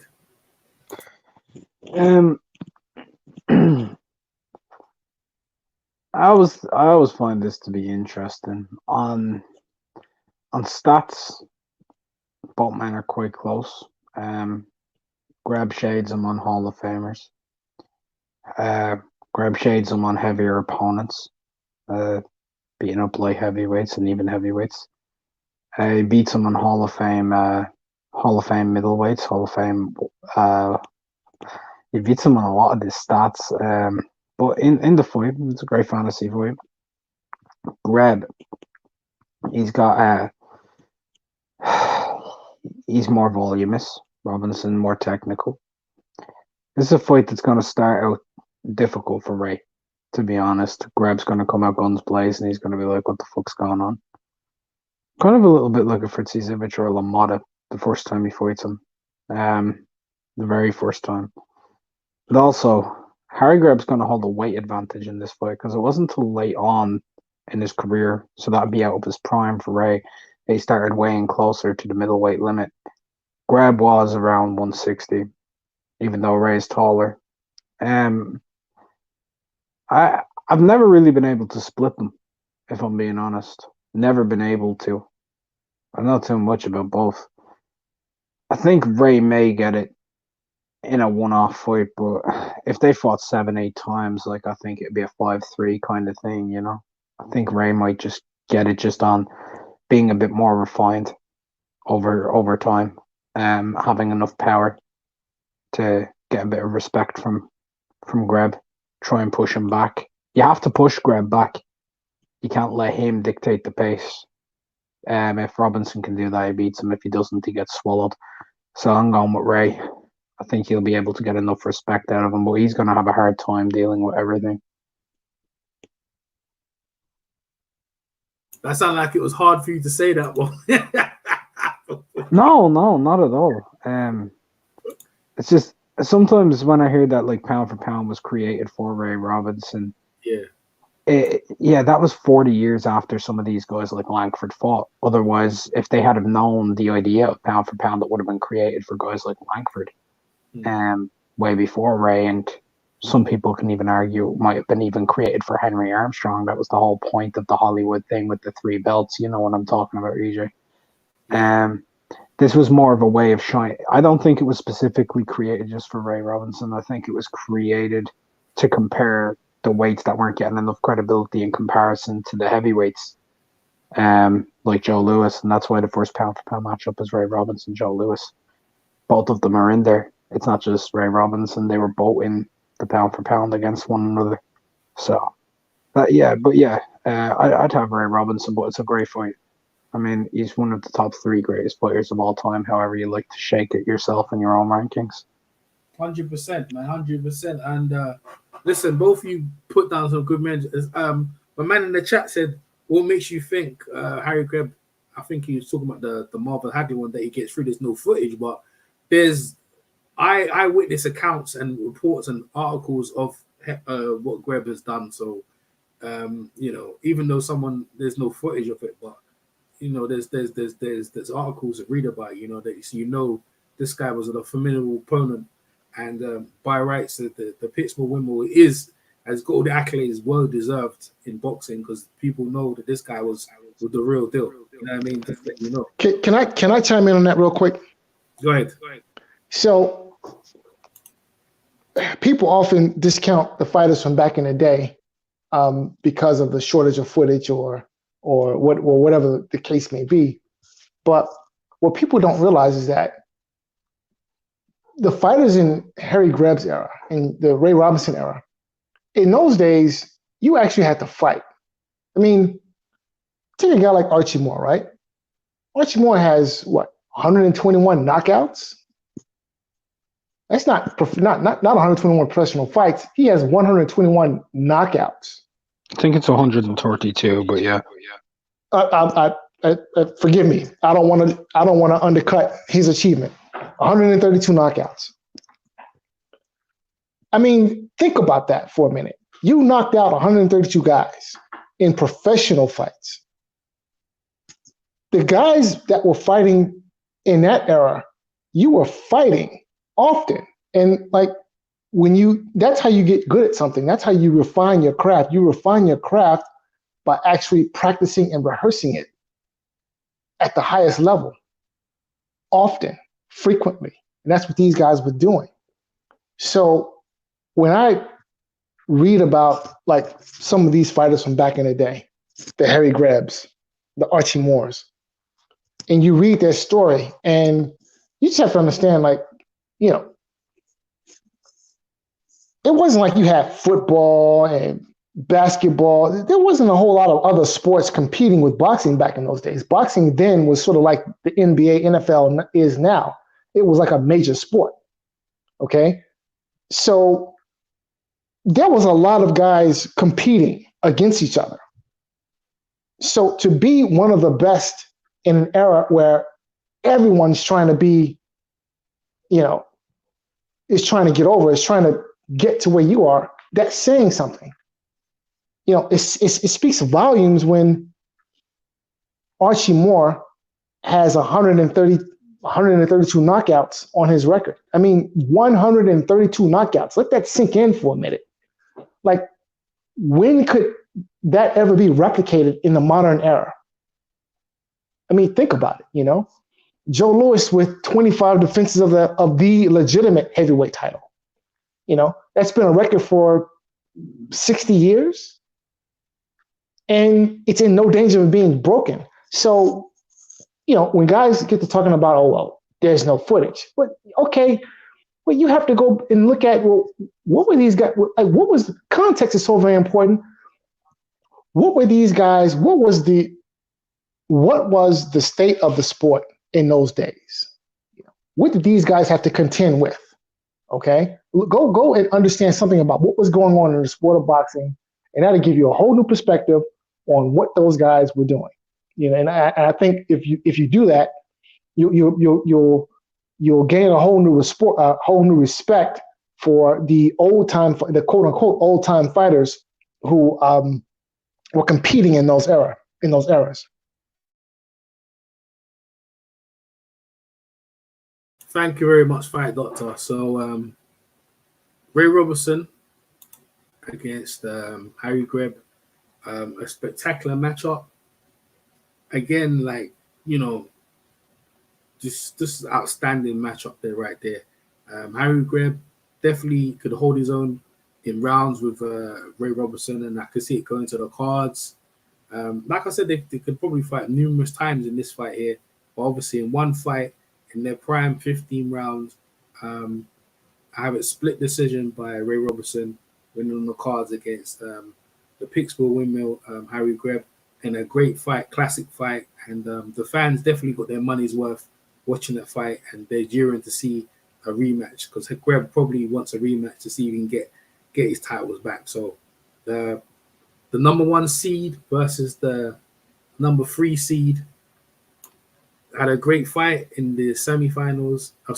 In the finals, and now we're going into the final 4. Ray Robertson is into the final 4. The number 1 seed of both divisions, the welterweight and the middleweight division, have advanced into the number 1 seed. The number 1 seeds are advanced. That they gave him a good run. So we have Ray Robertson representing the middleweight, the middleweight division, and we have Sugar Leonard representing the welterweight division. So they're gonna wrap up. But we're gonna clear off the light heavyweight division, right? And some wicked matchups. Really good matchups here. Really good matchups. Number 1 seed in the Balboa regional, we have Ezra Child going against Gene Tunney, the Fighting Marine. We have Bob Foster versus Michael Spinks. Great matchup. Bob Foster number 4, Michael Spinks number 5. We have Billy Conn versus Matthew Saad Mohammed. Number 3 going against number 6. Archie Moore versus Dwight Muhammad Kawit.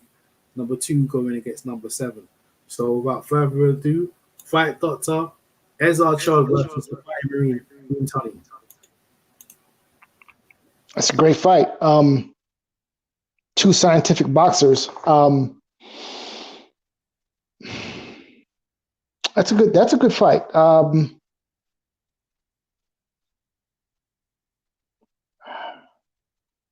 Ezra Charles, I think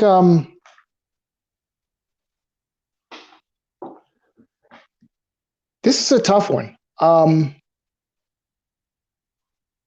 I think I'll be honest. I think I like Tunney in this fight.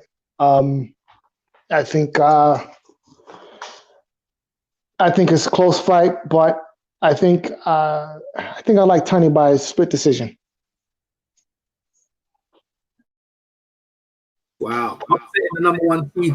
Fight Doctors called it. It's the first 8 seeds up trying to upset the number 1 seed in the tournament. Was shocking. Unrivaled boxer talk. Go ahead. Great fight. Gene Tony, you only have a loss once at light heavy to Greb.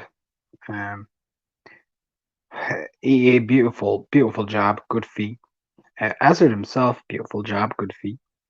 I think this comes down to one thing. I think this comes down to sheer determination and skill as well.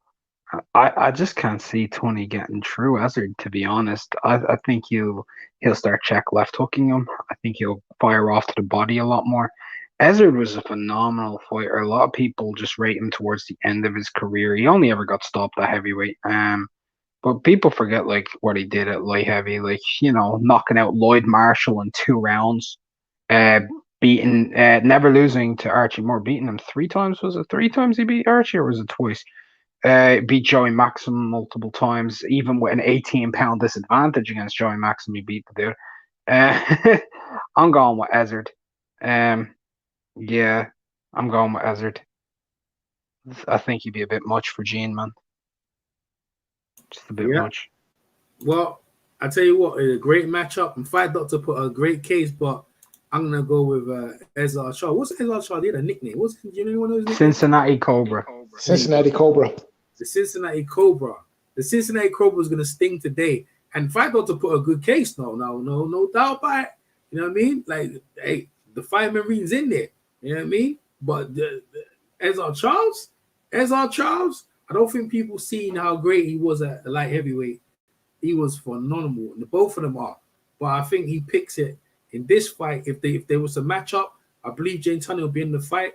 It would probably be a great fight backwards and forward. But I think Ezra Charles is just a bit more slicker in this fight. But close. Split decision for Ezra Charles. So I've got Ezra Charles winning, coming out the first bracket, number 1 seed, advancing. So I've got Ezra Charles. All right, the next one, Fight Doctor, Bob Foster versus Michael Spinks. Go ahead. Yeah, Bob Foster, hell of a hellacious puncher, but I think Spinks gives him too many problems. I think he outboxes him.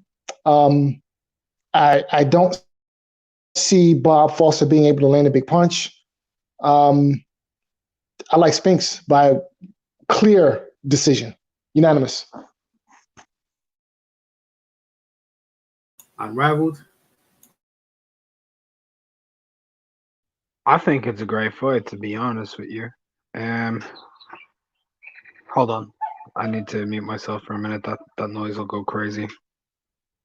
All right, I'm good. So, Spinks, very awkward guy. Make you struggle. I often think about Bob and all of his losses and stuff, and it's kind of funny how a lot of people assume like you're gonna lose or whatever. To my knowledge, he never lost at light heavyweight. Like, he lost to Ernie Terrell. That fight took place above the light heavy limit. He lost to Mauro Mina above the light heavy limit. Doug Jones was 182 pounds, so above the light heavy. Zora Foley above light heavy. Ali, Frazier. All these fights were actually above the light heavy limit. Even Mustafa Wasaya was above the light heavy limit. So all of his losses came at heavyweight. So he's an unbeaten light heavyweight and arguably the biggest puncher, or one of the biggest punchers in light heavy history. For me, one of the best left hooks in history. Spinks is awkward, great boxer, good job, move around. I just think he gets caught with something stupid and goes to sleep. I really do. I think Bob Foster knocks him out late. Man never lost at light heavyweight, and no one ever mentions that. They just say he's chinny, but yeah, against heavyweights, he's chinny.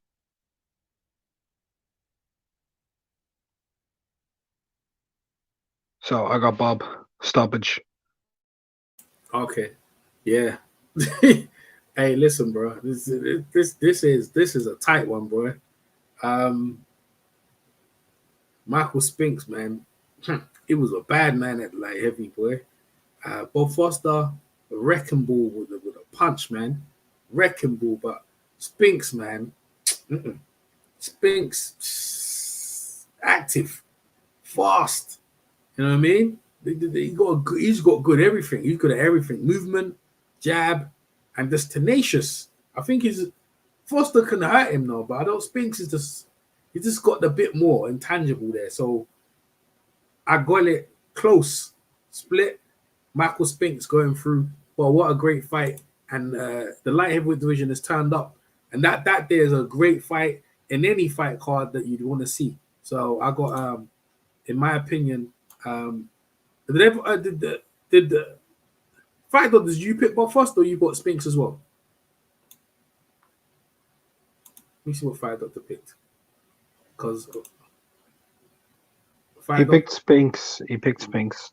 So it's unanimous decision then. Okay, so unanimous decision. I picked Bob. It's split decision, but yeah. A split decision, my fault. Split decision. And listen, it's either way you want to look at it, yeah, it depends on how you look at it. A great fight. So that's in the first round of the light heavyweight divisions. Moving down. Let's go with unrivaled boxing talk. Billy Khan versus Matthew Saad Muhammad. Go ahead. I don't really want to go too much into the breakdown. It's just one specific reason. One of these guys is my dad's favorite fighter ever, and rest in peace to my dad. I got Matthew Saad Muhammad beating Billy Khan. Billy Khan was my dad's favorite fighter. I got Matthew Saad Muhammad beating him, and he beats him on points. He'd be too quick for me, move him around side to side. Khan could come forward and throw good punches, but I got Saad Muhammad. I'm just going to leave it at that. I don't want to get too much into it because I feel like it's disrespecting somebody's opinion who I lost not too long ago. So, Matthew Saad Muhammad. Okay, no problem. Fight doctor. Oh, my bad. Fight doctor dropped out. Sorry about that. Having some technical difficulties over here. That's cool. Fight doctor, go ahead. So, yeah, what we're talking about is Matthew Saad, Billy Khan versus Matthew Saad Muhammad.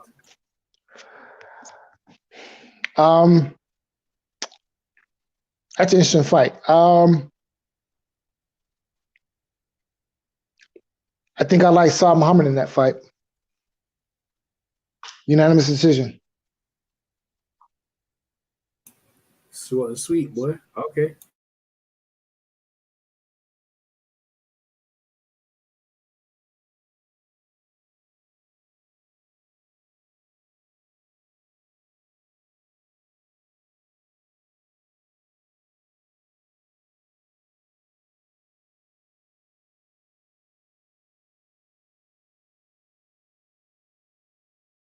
Oh, my bad, sir. I was on mute. Didn't even realize I was on mute.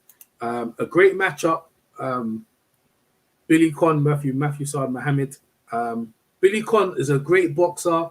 He could outbox one of the best of them. He was definitely doing it against Joe Louis. But he always just like to go in there. You know what I mean? He was one of them guys like to get in there just to finish the thing. And Matthew Saad Muhammad, he'll be just hunting him down. But I think Billy Khan will probably stand a bit too much for Matthew Saad Muhammad, for Muhammad to get his punches off. And Matthew Saad Muhammad's got one of the great jabs, right hand straight, right hand left hook, and it'll be a tremendous fight. Tremendous fight. Boxing skills at the best. I feel Matthew Saad Muhammad, he has some wicked recruitable powers as well. You know what I mean? If he got knocked down, he'd get back up and give you help. And Billy Khan, he was tough as well. They're both great fighters. I got Matthew Saad Muhammad going through in the round because by a split decision on points in a great fight, in a definitely great fight. So I got Matthew Saad Muhammad going through. There you go. In the next round. So okay, the last round of last round of the first round of light heavyweight division, Archie Moore versus Dwight Muhammad Kareem. Go ahead, fight doctor. The old mongoose. I think, Dwight Muhammad Kareem, great fighter, but he wasn't really a light heavyweight. Archie Moore, arguably the best ever at the weight. So, I just think Archie Moore has too much of everything. And, Archie Moore in his prime was the package. So, for me, this is easy. Archie Moore. Straight up, ain't joking around. Unrivaled. Go ahead. Biggest puncher in light heavyweight history. One of the greatest resumes in the history of the sport. Kawhi, yeah, he was a very good fighter. He's slick head movement side to side. Archie's got too much of everything, as was previously stated. I think Archie's a bigger puncher than maybe everyone Kawhi was ever in with outside of Foreman. I think Archie knocks him out, mate. Camden Buzzsaw is a great fighter, a beautiful fighter, one of the best to watch. Did more work, did good work at light heavy, did a good work at cruiserweight. Definitely deserves to be into the Hall of Fame. He toyed with Leon Spinks, that was hilarious. But I got Archie. I've got Archie. I think Archie's too much for him. I mean, don't forget, Kawi also beat Matthew Said Muhammad, knocked him out multiple times. But I got Archie. Well, listen, the old mongoose is definitely that, man. The Camden Buzzsaw versus the old mongoose in a wicked, exciting, fan-friendly, easy to watch fight. Khalid, he's definitely determined, boy. And Archie Moore's got he's very good boxing skills when he can do it. You know what I mean? He's just artful, skillful boxer. Even got the what we call the Philly shell. He's got that in his arsenal. Slick uppercuts. I mean, I think he gives Khalid a bit of a schooling here, man. A bit of a schooling, but Khalid is definitely bringing it with his big fist and his 5'6" frame. Definitely bringing it to Archie Moore, but and he giving Archie Moore some sort of scares in the fight, but I think a united decision going to the old mongoose Archie Moore. So Archie Moore, congratulations, you go through in the first round of the light heavyweight tournament. And it's looking pretty good, man. It's looking pretty good. So it's tidying up.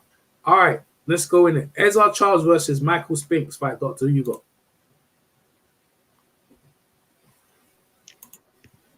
Another tough one.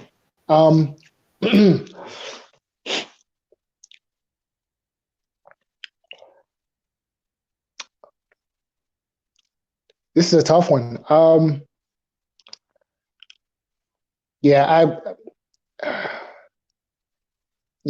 think that Spinks would just it's a close fight, but Ezra Charles is a hell of a fighter.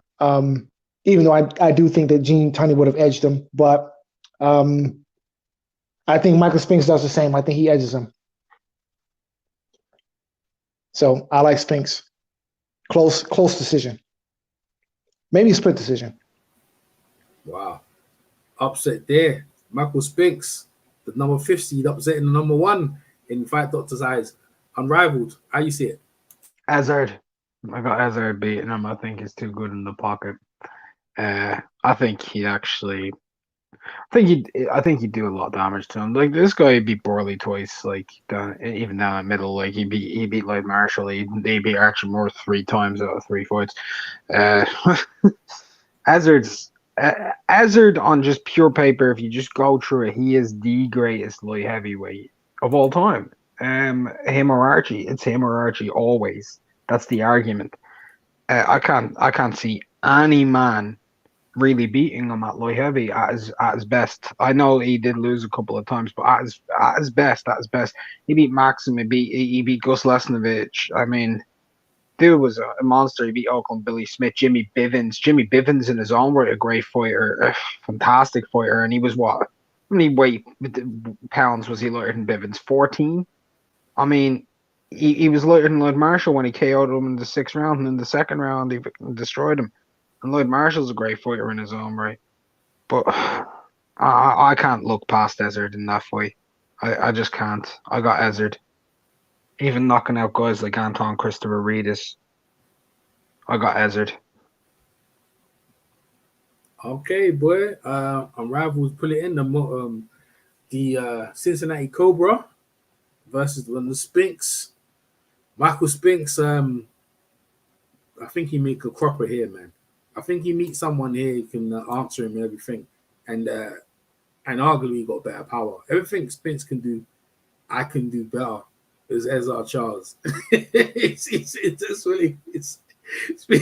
is good, bro. Speaks is on it. Hey, listen, tight that it's a good fight, but Charles just does it better, just better, and this great fight. But I got Charles Cincinnati Cobra going through by, let's go split decision. I go split decision. So close, man. Close fight, but I got it by Cincinnati Cobra. So he advances into the semi-finals of the light heavyweight division. And let's start with my man, unrivaled. Matthew Saad Muhammad versus Archie Moore. Go ahead. Archie Moore knocks him out. He knocks him out, man. I already know where this is going. Archie's defense, like he using the crossarm defense, he's throwing the right hand. Not only that, but let's take into account Archie was way past his prime when he finally became a champion, when he got Maxim. He'd already been fighting for 17 years. Do you remember when he lost the belt after that? He never did. Had to strip the dude after 10 years. He was the oldest reigning light heavyweight lineal champion in history for a damn reason. That was his baby. So when you're looking at fantasy fights, this is at their best. Moore was too experienced, too crafty, too powerful.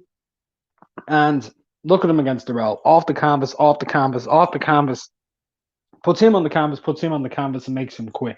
There was too much in him. And then after everything he'd been through, the dude was better at talking than all three of us.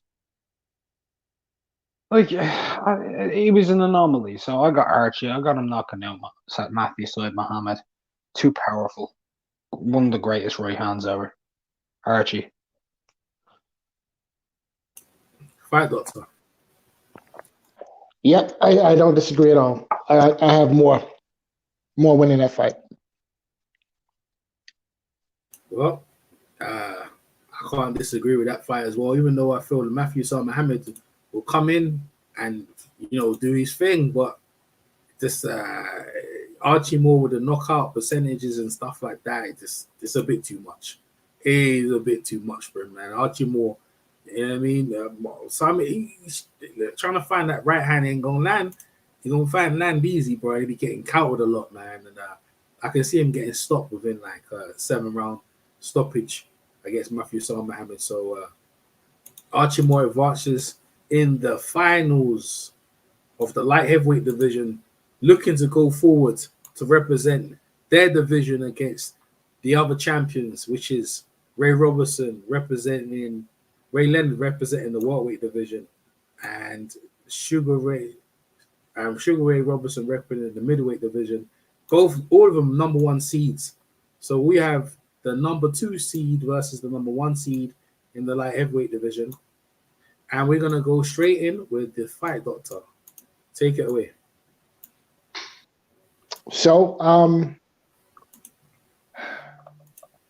old was Moore the first time that they fought? In 1946, Archie was born in 1916, so he would have been 30.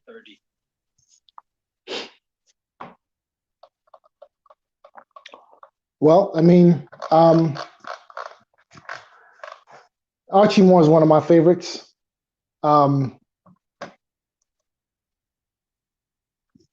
And even though I think that there are other light heavyweights who would have beaten Izzy Charles, Archie Moore isn't one of them. So I have Charles. Unrivaled. They fought 3 times, and every time they fought, Hazard schooled them. There you go. There's your answer. You fight the man 3 times, and he schools you every single time. He wins. 100%. Did Fight Doctor pick Archie Moore? No, I picked Ezra Charles. Okay, all right, fair enough. I got Ezra Charles as well, man. Like, and all these are the definitely a number. When they talk about light heavyweight, these are the standard bearers of the light heavyweight division, the 2 of them.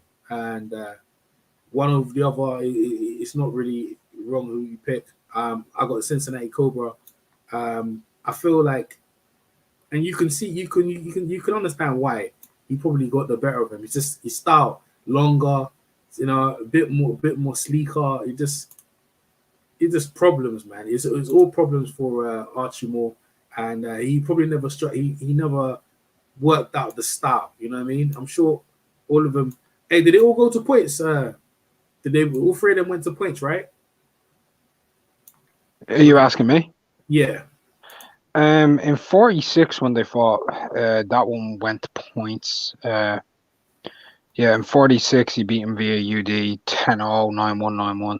In 47, that was coming off of the. I'm trying to remember how it went in 47. I know in 48. I'm trying to remember now. All points. It sounds like it's all points, isn't it? I think it's all points anyway. Yeah, I can imagine so. I can imagine. Archie Moore's tough, man. You know what I mean?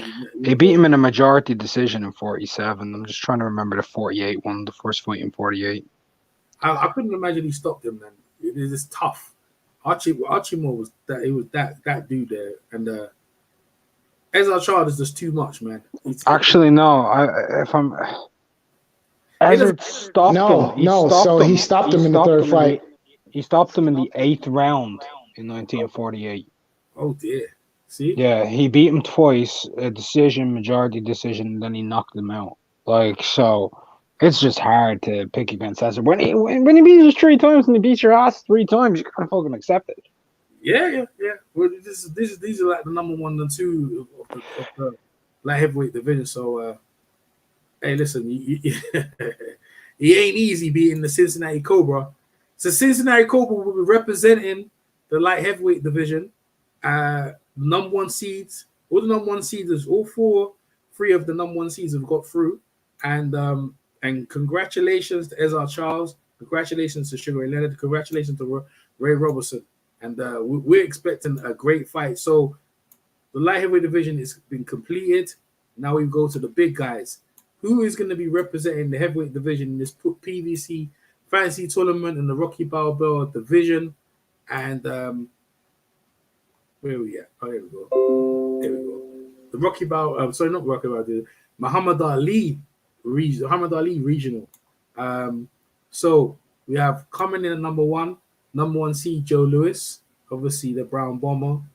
Coming in at number 8, 8th seed, we have the Galveston Giant, Jack Johnson. We have George Foreman, Big George Foreman coming in at number 4.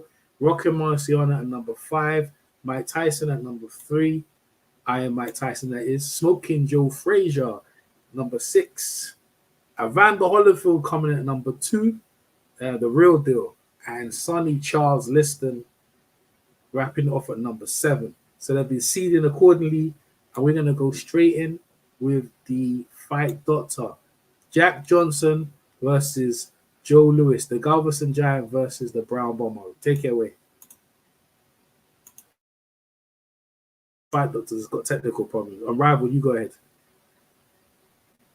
That's a great fight. Those seedings are very interesting as well because both these men, they could both be seeded number 1 in this tournament. Jack Johnson was one of the greatest defensive fighters of his time. He had brilliant feet, good, long, stiff jab, good movement, beat many a great fighter. Really birthed. He was really the birth of African American fighters having a chance, or African American people really having a chance. He kind of like changed a lot of culture to some extent, not completely, but he started the wheels turning in it. Joe Louis, also a man who was very important politically. That rematch with Schmeling just before World War II sparked the unity. Joe, great boxer puncher. Johnson, a fantastic defensive fighter. I think Jack Johnson beats him on points, personally. I think how well he moves. I think how good he can counter. I think that gives Lewis a lot of problems. He didn't like guys who moved. A lot of fighters that he actually did fight against came towards him. They weren't back foot fighters. And it allowed him to have... They didn't come towards him very fast because they were wary of his power, whereas Johnson's going to flick his jab and move, and he clinch you, and he's going to tie you up. He's going to give him some awkward things to deal with. And I can't see him knocking out a prime Jack Johnson. I can't see it, even though he's a great puncher, holds the record for the world title in terms of defenses, most knockouts, and world title fights at heavyweight. But I got Johnson beating him on points in a great fight. Yeah, what a great fight. For one reason, the fight doctor is unable to come back in. Hopefully, the fight doctor come in. This fight has been brewing. These they don't really like each other.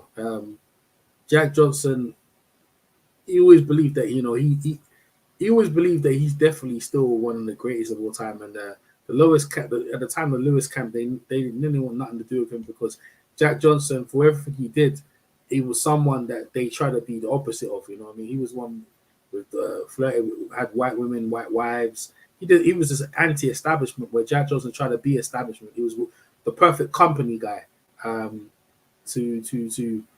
For African Americans, he was the perfect example of what they needed at the time to try and get over, to try and heal the wounds of what they felt Jack Johnson did.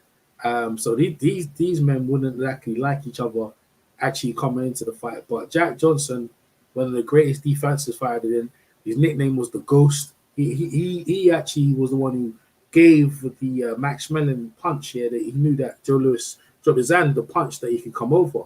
And if he could see that, to give that knowledge to Max Mellon, then he had to have that knowledge for him to beat Joe Louis. So Jack Johnson, in my opinion, if that fight was to happen, I think he'd have the know-how and the knowledge and the foot acumen to do it. And everything you said, the tying up, he just wherever you want to do it, he'll box you, can outmove you, jab, hits hard. Then obviously, different rules and stuff like that. They do 45 rounds and stuff like that. And sometimes there wasn't much action in the rounds. But Joe Louis, we get tired. You know what I mean? I can see Joe Louis throwing punches and just getting worn out by Jack Johnson. Jack Johnson be talking.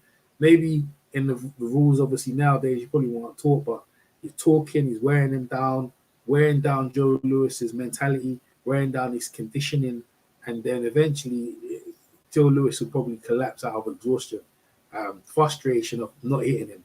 I got the Galveston Giant upsetting in a big upset the number one seed in the division, Joe Louis. Fight does not end, so me and Unrivaled were scoring it. So he got, obviously, Jack Johnson. It's the first upset of the tournament. Congratulations to Jack Johnson. And he goes through into the second round of upsetting the Brown Bomber Joe Louis, which is unheard of. But this is the upset right there that's going straight through. You wanted an upset, you got 100%, 100%. George Foreman versus Rocky Marciano. Go ahead. Marciano never lost. That's always mentioned. But he was in an era where he wasn't particularly against either in their prime heavyweights or natural heavyweights. Like Archie Moore was a past guy, light heavyweight. Ezzard Charles, he wasn't in his prime no longer. And even though he did well to become a world heavyweight champion in Ezzard, he's truly a light heavyweight. Marciano, he was very tough and he would take you into deep waters. I'm trying to remember who dropped him. I know Walcott dropped him and Archie Moore dropped him as well. I think round 2 he got dropped by Archie. He was capable of being dropped. I think George had a problem with stamina. He has to knock out Marciano, I think. Otherwise, he's going to be taken into one of the toughest fights as that fight goes on. He could wear and tear and take him down. But George had a piston-like jab, you know? I think George Foreman beats Rocky Marciano. And weirdly enough, I think he does it on points, which may surprise people because of the gas. But I don't think Marciano would be able to stop George. I think George would be able to do enough to keep him off of him, hurt him a bit more, get more respect out of Marciano. A little bit like Lestars did in the first fight. So I got George. Well, Big George Foreman, the big Texican versus the Brockton. Was it the Brockton? What is it called again? what's his name and nickname again? The Brockton Blockbuster. That's his name. The Brockton Blockbuster. There you go. Yeah. All right. So this is a really good matchup. But George Foreman, them big swinging arches, Rocky Marcial swinging underneath, landing them shots. The thing is, yeah, like heavyweight division, who can hurt each other? Who can hurt and maintain? Rocky can hit, man. And he got that crouching style, weaving underneath. George Foreman, big wailing shots, pushing Rocky back. Rocky throwing them hooks in. Rocky can take a beating, like he'll take a beating to get rid of him, you know, throwing some shots. But George keep pushing him forward with that big barrel chest, uppercuts, pushing Rocky, trying to bully Rocky. I can see Rocky going down in the fight, but I see Rocky getting back up. And George, you know what I mean? The problem I think with George, maybe, I'm thinking of the George, the Zaire George stamina, conditioning. Might play a factor if he can't get Rocky out of there, mate. You know what I mean? But I can see Rocky being stopped on cuts, man. His nose, he's always used to bleed a lot. I can see his face getting marked up really bad, really bad against George Foreman. So I got George Foreman by stoppage on cuts, and George Foreman advances into the next round. So, boy, I agree with Unrivaled Boxing Talk. Hopefully, Fight Doctor will be able to chip in, but Big George Foreman advances over the Brockton Blockbuster, Rocky Marciano. So let's move him into the next round. That's a nice little matchup there. All right, Mike Tyson versus Joe Frazier. Take it away. Oh God. This always gets me because Mike for me is a fighter of 3 years, you know what I mean? He had his prime.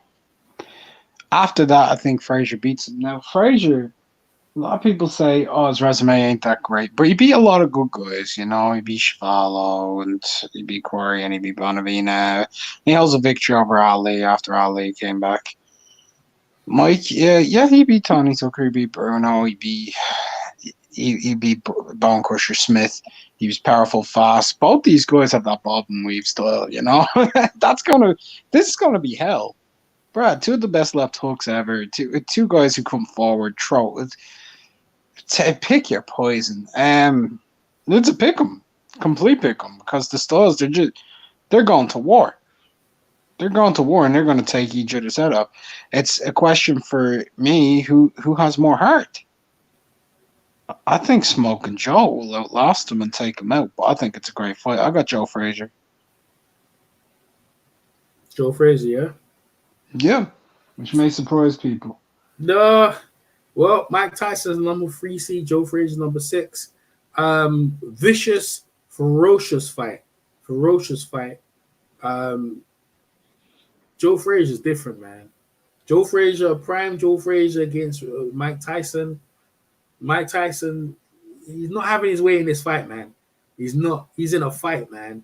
And a lot of time when Mike been tested, he didn't really sometimes come through. You know what I mean? The guy's bringing that heat back. And Joe Frazier will be on it. You know what I'm saying? Dusty hits hard. A vicious elbow, vicious fight. I have to agree with you. You know what I mean? I have to agree with you as well. I don't. It's not nice for Mike, man. But like Mike's Joe Frazier, I can see him liking it. You know, he's enjoying that kind of thing, that style. I see him go against Corey and them. They're a similar style with Mike Tyson. That kind of fight, man. They fought like that as well. Joe Frazier loved that. He loved you was there in front of him, man. I don't think Mike's having fun in that one. And I got Joe Frazier winning the fight. I don't want to say stop, man. I'm more to do with like, I don't know, man. I can see Mike just don't liking it. You know what I mean? I can see Mike that's not comfortable in there. Maybe a clash of a cut, like what happened in the around the Holyfield fight and the fight being stopped. But Joe Frazier definitely go through. Smoking Joe Frazier has gone through, beating Iron Mike Tyson. All right, next one. Around the Holyfield versus Sonny Liston. Go ahead. Great fight. Liston, everybody says this about Sonny. Bar one man, he has the best job in heavyweight history. Everyone talks about it. It's Liston and Holmes. He had a power piston-like jab. That's why I've always called him Liston the Piston, you know what I mean? He'd fire that thing off, rifle it into your face, and with the size of his fist, like, I'm surprised they ever found a pair of boxing gloves that ever fit him. He got massive reach, he could jab, he got a great right hand, he had bad intentions. Like, this is the type of man who wants to murder you in that ring because he's allowed to, you know what I mean? But then you've got Evander, who, when we were talking about fights earlier, we were talking about grit, determination with Hagler and dirtiness with, like, Greb, and Evander was the epitome of all of that, you know? He would get you on the inside. He'd rough you up. He'd make it rugged.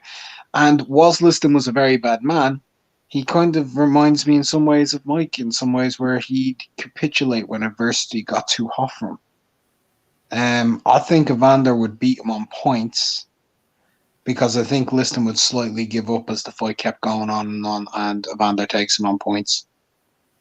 But at the start, Liston looks good, and he hurts Evander a couple of times and makes him really have to work and have to dig deep, and that's when Evander gets going and he takes over. Wow. Yeah, well, he's the number 2 seed. I'm gonna have to disagree with you on this one. Sonny Liston, for all of his faults and stuff like that, yeah, and you're right about him having his way. But the number one thing people got is the extreme power, like going down from the jab to the right hand. George Foreman said, yeah, when he used to spar with him, them spars where he's the murder. George Foreman, like, killing him, and what am I doing? I want to actually put him through my phone. Alright, killing him. Now, Evander Holyfield is tough, gritty, determination, right? Being there, the real deal, that's his name. But I don't see him getting through, like, what thingy, like, he's getting hit hard. Like, these shots are thing, and yeah, he's getting shots in against Sonny Liston. I guarantee, yeah, Sonny Liston definitely. But he's so educated with that jab. Like Harley said, that jab, yeah, if he hit you, breaking bones in your face. You know what I mean? It's just that hard. The real deal is the real deal. You know what I mean? He's the real deal. He likes to get in there, slip the jab, counter, come over, you know, roll the hooks in, everything. You know what I mean? Great fighter. But I'm going to go with Charles in this one. I'm going to go with Sonny Liston on the upset in the second round, upsetting him. Fighter is not here, and it's just between me and Unrivaled. So normally I wouldn't thingy there, but it's only 2 of us here, bro. And I've got the last pick, and it is my thing. I'm going to go with Sonny Liston. I'll go Sonny Liston going through. But if I thought it was to come and change that, I would have to change that if I thought it was to appear. So $5 on you. We leave that one now, but for now, I'm gonna go with Sonny Liston. So, but good breakdown from my man on Rival Talk. So, in the quarterfinals of the heavyweight division, Jack Johnson versus George Foreman, Joe Frazier versus Sonny Liston. Take it away on Rival. Jack Johnson versus George Foreman. Go ahead.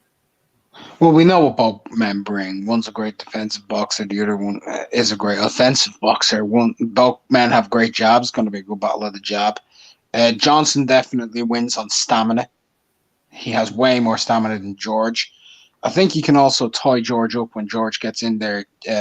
Jack Johnson would probably have his way with the crossarm defense, to be honest with you, because he was not adverse to smacking down with his elbow and hitting you with a left hook and moving off. This is a guy George has to chase.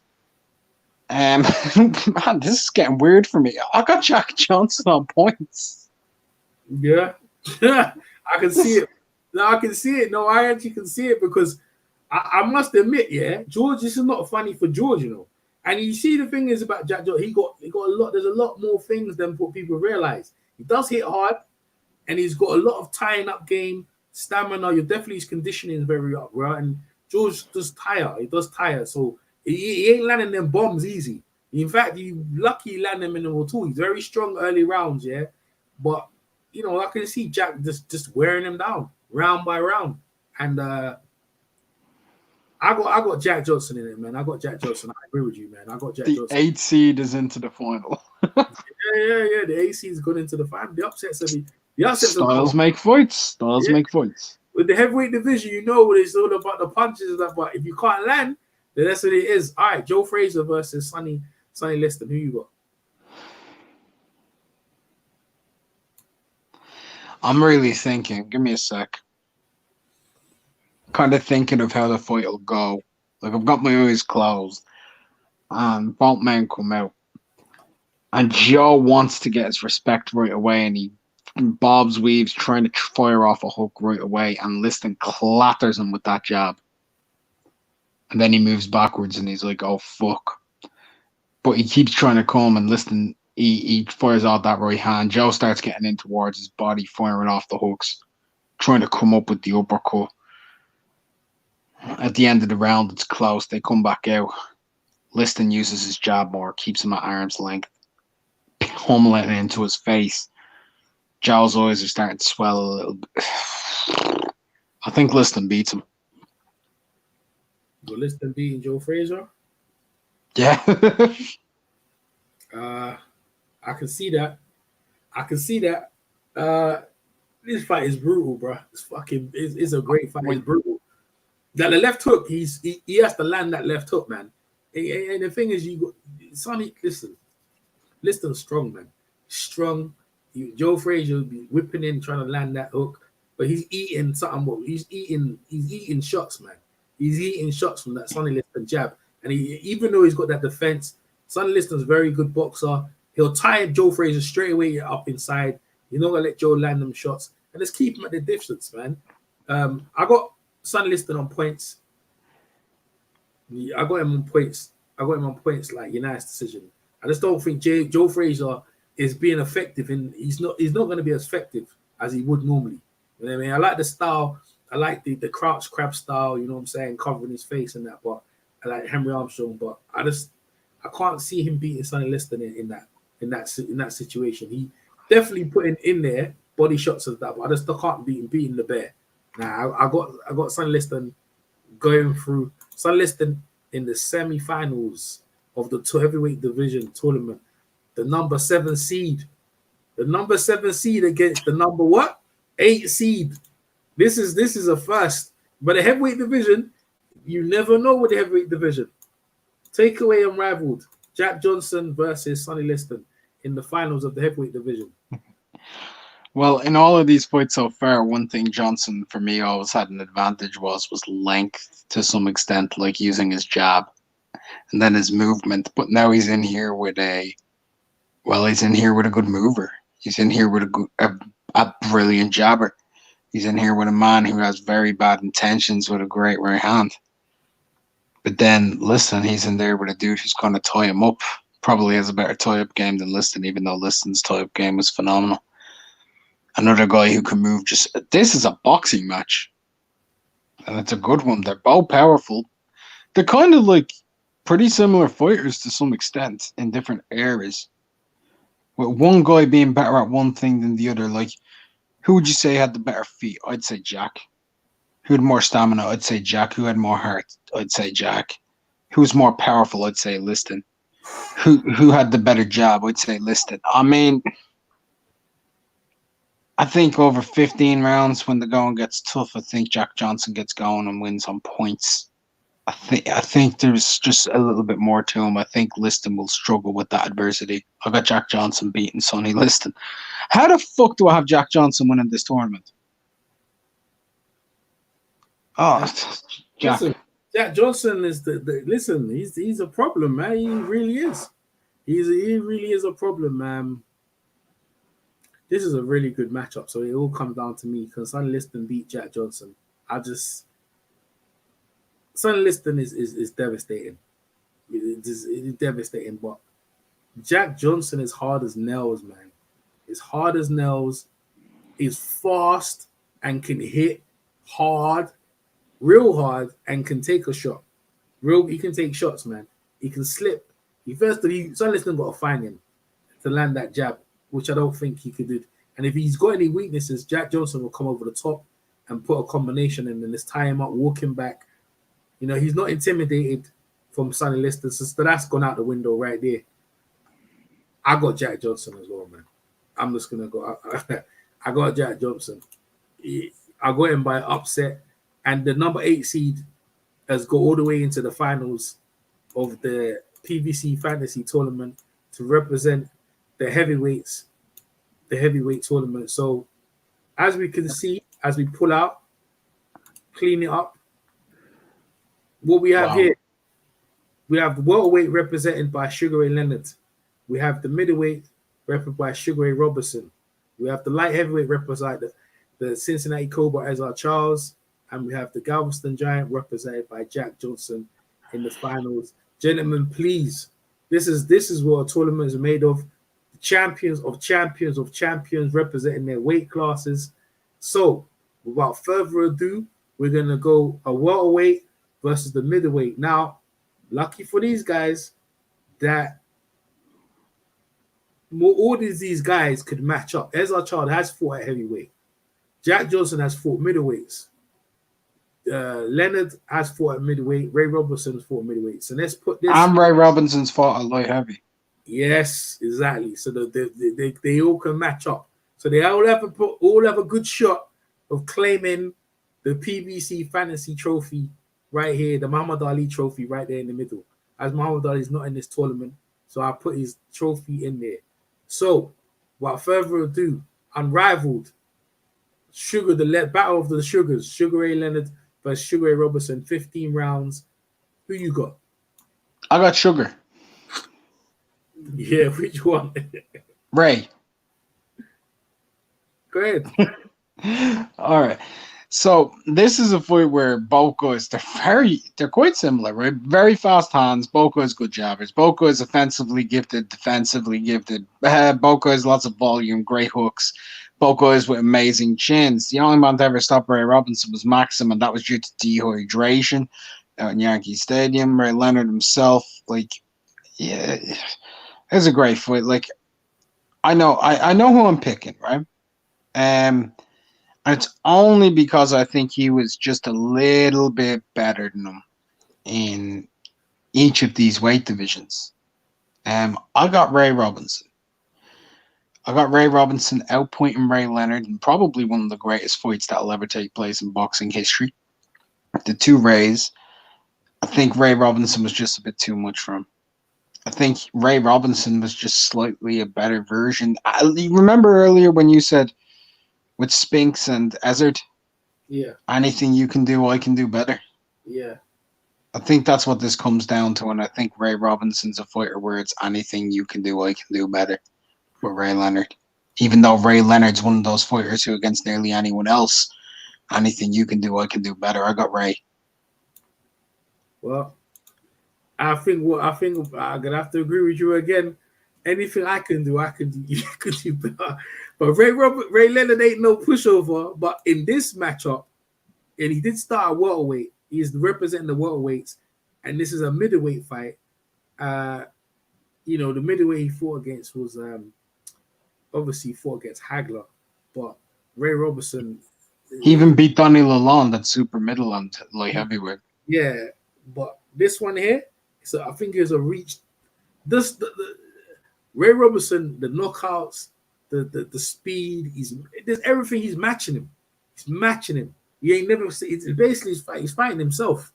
He's fighting himself in many respects. But it's a great fight. Split decision. Ray Robertson. I got Ray Robertson going through into the finals. Ray Robertson. Ah man, what a fight, boy! So he beating the welterweight Leonard. What a great fight that is. All right, so now with the other bracket, Ezra Charles, the Cincinnati Cobra versus Jack Johnson. Who you got? I don't know, Come on, we've got this far. We've nearly the tournament's nearly finished. I don't even know though. This is see this matchup here is a matchup, right? At least with the Leonards that they've talked about this. Most people don't even think about this type of matchup here. I've thought about it before. I've never even passed my brain like these two here, because it's like you're looking at similars. They're actually very similar, but I don't want to influence you. Go ahead. Go through the process. That's what I'm doing. I'm breaking it down in my head. They're both tough, good tie-up games. I think Ezard was better on the inside than Jack. I think Jack was better from long range. Then it comes down to who's quicker. Ezard's a faster guy. Very educated, a bit more, just slightly more educated than Jack over time. You know, even though Jack Johnson was way ahead of his time, Ezard was past his time too. You know, like when he fought Archie the 3 times and beat him 3 times. Archie, in some ways, is quite similar as well to Jack, not in terms of boxing, but in terms of keeping people off of him if he wanted to. Maybe this is controversial, I don't know. I got the lighter man winning. I got Ezra Charles beating Jack Johnson in a split decision. In honestly, a very difficult fight to watch because there's going to be a lot of holding. I think Ezard might be a bit just too crafty and quick as the fight goes on. But you give me your take. This fight is the colored belt champion. Slick, you listen. These two is gonna put on a fight that, boy, you don't know when you're watching it. You'll be questioning it. If you watch it again 5 times, you probably have a different outcome on the fight. But on this outcome, I'm gonna have to go with the Galveston Giant, Jack Johnson. Why? I feel in this fight here, again, the defensive wizard could find something in there. Find something about Ezra Child that he might be exploit. Not much, but that's enough to give Ezra Child problems. Ezra Child is a wizard himself. The brain IQ of this fight is outstanding. The knowledge they have in the game. But I just feel like Jack Johnson's got that bit edge. The bit edge of that little old school thing. Yeah, there's little subtle things he can do to just nullify what Charles is doing. And Charles, even when Charles is trying to outbox him, Johnson's finding little counters, slipping in, coming in at will. So I got Jack Johnson, the Galveston Giant, getting through. Now, obviously, it's just between me and a rival. I keep checking for fight doctors to come in. But as fight doctor's still not here, and I'm the final guy to say, I'm going to go. I'm gonna go. Yeah, you got your say on Liston versus Holyfield. And let me give you one reason why I think we should put Charles through. Yeah. I think it's a more comparable fight with Ray Robinson because Ray Robinson never fought a heavyweight, but Charles was a middleweight and he fought against many of the Murderers Row. Yeah, but on this matchup, I have to go by who I think is going to win.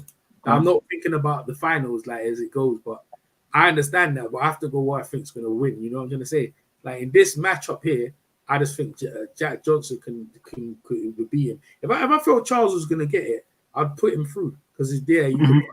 But I think in this matchup here, I like Jack Johnson in it. Like another judge would be in and he would call it rank it in there, but that would be good. But the fight doctor is absent, so I've got the finals here of the tournament. And I tell you, listen, it took a while. It's to get to this point of some great matchups. Yeah, you know the Greb, all the Hall of Famers. Everyone is a Hall of Famer here. Yeah, to get to this point and this tournament here, this is outstanding. For us not to even get to this point of some of the most classic, greatest matchups of all time. The PBC Fantasy Tournament is finally coming to its conclusion, and Unrival's about to lay it down and give us his verdict on who's going to win between the Galveston Giant, Jack Johnson, versus Sugar Ray Robinson. Who you think is going to win and why? The fucking size difference. Jesus. I got Jack Johnson beating Ray Robinson. Ray Robinson was an amazing fighter, but never really materialized above middleweight. Didn't beat many people at light heavyweight. That was when he was a lot older. Obviously, we can't have Jack Johnson fighting down below heavyweight because he never did. So this is a middleweight versus heavyweight. Gotta go. How much did he weigh like in his highest fight? Like what was his weight? Because he was big. Remember them heavyweights? They weren't that heavy. So I think they're maybe around cruiserweights, isn't it? Jack Johnson weighed anything from 185 to 210. Okay, go ahead.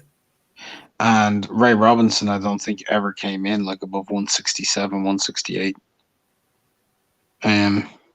I got Jack, man. I think he'll use his length. And look, the only time he really fought in middleweight was against the murderous puncher and Stanley Ketchel, right? Ketchel came in, Johnson was fucking around joking. It was meant to be an exhibition. Ketchel caught him with something, and then Johnson got up and said, all right, I'm going to show you what a heavyweight can do. And he pretty much nearly knocked his head into the fifth row of the audience, mate. So Jack Johnson knocks out Ray Robinson. He'll just knock him out, mate. He's too big. He is too big. I know what you're getting at, like cruiserweights. Right, throw Golovkin in there with Dortic. His head's getting taken over his shoulders. Just the same thing. Wow, that's a you know what that's a good one. That's a good one you just said there about the middleweight champion. What's his name? Stanley Ketchel. But Stanley Ketchel ain't no Ray Robinson. But Jack Johnson is a problem, boy. He's a problem. Ray Robinson has got a lot of flurries. And he's got a lot of combination, and arguably he could be winning on points, but it wouldn't matter because the moment Jack Johnson starts opening up on Ray Robinson, it wouldn't be funny. It wouldn't be funny at all. Ray Robinson is a very durable and strong guy. The situation will happen with him and Joey Maxim will probably happen just out of fatigue, sitting in the corner. You could probably see that. And arguably, the thing is, yeah, a lot of these guys like I've put up here, they can give Jack Johnson an early run. You know what I mean? Stanley Ketchel dropped him. Now, Stanley Ketchel dropped Jack Johnson. Could Ray Robinson drop him? Absolutely. And that could probably happen in the fight. But Jack Johnson is a problem, man. He's a problem. And I'm not too sure Ray Robinson is solving that one, that Rubik's Cube tonight. So, the winner of the PBC, and also, bear in mind, he was the 8th seed out of the heavyweight division to come through, which I wasn't expecting. And I was truly not expecting. And if fight was there, maybe we could have changed on some of the outcomes of some of the matchups. But in the finals, I've got him beating Sugar Ray Robinson in the finals and becoming the PBC fantasy tournament over the 4 weights. Unrivaled. What do you think? Do you agree with that? And what do you think of the tournament? Oh, he wouldn't have got to the final if I had my way.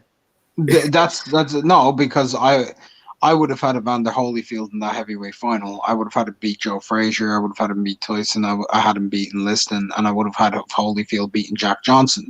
So he would have actually been true in the on my way, and just like I had Ezzard beating Jack, you know. Let's see. At welterweight, I had Tommy Hearns, remember? I had Tommy Hearns beating him in that rematch with Ray Leonard, so he would have been representing against Ray Robinson. That would have been an interesting fucking fight to think about. Because that's not something everybody compares the 2 Rays, but how many times do you hear people go, what about Tommy versus Ray? You don't hear it a lot. You hear it sometimes, but not an awful lot. It's a great the tournament. The way it panned out was just mad interesting. Great. You never know where things are gonna lead. You know, like we had Roy Jones get knocked out in the 1st round. We had fighters like Roberto Duran got nowhere. Pernell Whitaker didn't get anywhere. You know, fantastic tournament, fantastic fights, and shout out. There you go. Over 100 years ago, it stands the test of time. According to this tournament, Jack Johnson's #1 ever, pretty much. Yeah. You know? Yeah. He got through. Who did he beat in the 1st round there, Johnson? Let me see. Go back. He beat Joe Louis. He beat Joe Louis, George Foreman, Sonny Liston, Ezzard Charles, and Ray Robinson. Fuck me. There you go. That sums it all up, doesn't it? Yeah, I mean, listen, everyone in the Hall of Fame. I mean, you know, you could have probably put Jack Johnson as number 8, but like you have to factor in, you know what I mean, like the craftiness and the guile, the sneak, you know, all that stuff. It makes a difference, man. It makes a whole little difference, and we know our boxing, so we know kind of what we're expecting. It ain't, you know, this guy, the Ghost Jack Johnson, is a problem, man. He's a real problem for these guys. You know what I mean? He's bringing all that knowledge, and he's just it's very hard to hit. Knows what to tie up.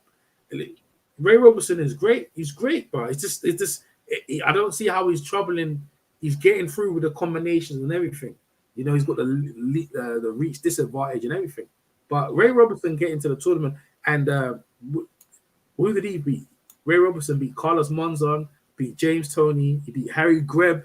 You see, Harry Greb could have got into there, but he didn't. Harry Greb would have been interested to get Jack Johnson, right? Harry Greb. Sorry. Weirdly enough, I got Greb beating Jack Johnson. Weirdly enough. Yeah, and he beat Ray Leonard to get into the final. You know what I mean? You had Johnson beating Harry Greb. I would have Harry Greb beating Jack Johnson. Actually, yeah. Even though Ray Robinson beats Harry Greb, and I picked Ray Robinson to beat Greb. It's a hard call, obviously. The main reason why I have Harry beating him is there's one fighter who's quite similar to Jack, you know, and that's Gene Tunney. And Prime Greb, in the first fight, he beat him. And in the second fight, all of the newspapers and all of the reports said that Greb got robbed, you know, in the draw. They all felt he won. So I feel he may have actually been enough to... Because he's the type of guy, you can tie him up. He's just going to fucking knee you in the balls, you know? Tying up didn't work against Greb. Keeping him long did and pushing him back. Or if you tied him up, he'd rip you to shreds. So that's the only reason I say that. But like styles make fights, you get what I mean? 100%, boy. And that's what we've been doing. The stylistic fight. I tell you what, I'm gonna do again. I'm gonna do another tournament similar with names and everything with the 4 divisions. So I'm looking to do another one again. So I really enjoyed this one though, because it's like, you know, the matchups were so superb, great matchups, and you know, you ultimately get to a winner. And I, you know, starting the tournament, the 8th seed, I would have never had him winning the tournament. I would, I didn't have Ray getting through. I didn't think. I was thinking Harry Greb was going to get to this point. I was thinking Greb would have got through. Well, you picked Ray Robinson over Greb, didn't you? Yeah. But I thought it was the matchups though, innit? It depends on his matchup. Because if he fought anyone else other than Finn, then I would have had him. You know what I mean? I wouldn't. Yeah, but who else was beating Ray Robinson? Yeah, this is what I'm saying. Yeah, this is what I'm saying. So, if anyone's beaten Ray Robinson at middleweight ever, in my opinion, it's Harry Greb. If anyone is, it's Greb. Because resumes don't fucking lie, do they? No. Like, people can talk about myths. Yo, we've seen all of the fighters that he's beat, you know, and we know what they were like. All of them, from Tunney to Slapsy Maxi to Mickey Walker. All these guys, Greb could beat them. Yeah. So... I tell you what, man, it was a long, grueling tournament, but it's very enjoyable. And you know, there's only like this me and Rival and Fight Doctor that's doing it down, and obviously you guys in the chat and you guys checking it out on archive. I'm sure you're gonna enjoy the tournament and the matchups and stuff like that. But it's getting late now on Rival. It's 2 a.m. I'm sure you want to go to your bed now. I appreciate you coming up because I didn't think you were gonna stay. Because remember you was talking about like, yo, I know it's too late. But you know, yeah, I did say it would be too late, and I didn't see the link until like you were like half an hour in, or 20 minutes in. But once I seen it, I just said, "Yeah, I'm gonna jump on, make sure we get through this." Yeah, man. No, it's very enjoyable because I think it was set back it's postponed like 3 weeks. So Mr. Doc was supposed to be here, but I'm expecting to do another one. Let's get featherweights and lightweights on the go. Yeah, for another one. But the 4th division, I don't think people actually done that. Usually do 1 division and you have a final winner. But like the ultimate, it's like the ultimate champion, Jack Johnson. That's going to be debated many things. Like, how the heck did he get through? Like, I don't need to listen to this. How did he beat thing? He did. You know what I'm saying? Like, and then Ray Robinson. All right. So how did he get through his division? You know what I mean? Ezra Charles. See, arguably, like you said, Ezra Charles should have been in there over Jack Johnson, like you said, but still, anyone coming through from the heavyweight division or the light heavyweight division is a problem for any of the welterweights and the middleweights. But Harry Greb and Hagler, maybe on Monzon, they give it. James Toney was to get through, and it would have got through. It would have been interested in him against some of them guys there. But like, that's an interesting one, James Toney versus Jack Johnson. Yeah, 100%. See, it's matchup you can go either way. Anyway, I'm Rivaled. Tell people where they can find you. Thanks for coming over. Yeah, you can check me out on the Rival Boxing Talking News. I talk a lot of weird stuff. I know a couple of things about the sport. I like the history, as you could probably tell, listening as we were talking. And yeah, just on YouTube on Rival Boxing Talking News, or if you want to follow me on Twitter at MC Boxing Stars. And that's that. Thank you very much, Unrivaled, for coming over, and we'll catch up soon, bro. All right, take care, EJ. Peace out. Peace out. That was Unrivaled Boxing Talk. I'm EJ Boxing Live. Boy, a great tournament. A great tournament. Oh man, appreciate it, man. That guy, appreciate it. Definitely do that again. Yeah, great stuff. I appreciate it, man. Thanks for the donation, man. That I mean, much much appreciated, bro. Thanks very much, my friend. I'll put you out on the screen. That listen, man, this tournament was a classic tournament. You can sit back and listen to this time and time again, the historical matchups. And yeah, I'm looking to do another one, but for you guys right now, enjoy this tournament, enjoy the PVC fantasy tournament, 4 divisions, and the great fighters that will grace our sport in this time of the lockdown. So hope we give a little bit of enjoyment to you guys from EJ Boxing Live. Big up to that guy. Big up to all the guys in the panel. Lossie, big up to one of them ones, and all the other guys there. Big up to all these guys in the chat and Intangible Boxing and my man that guy.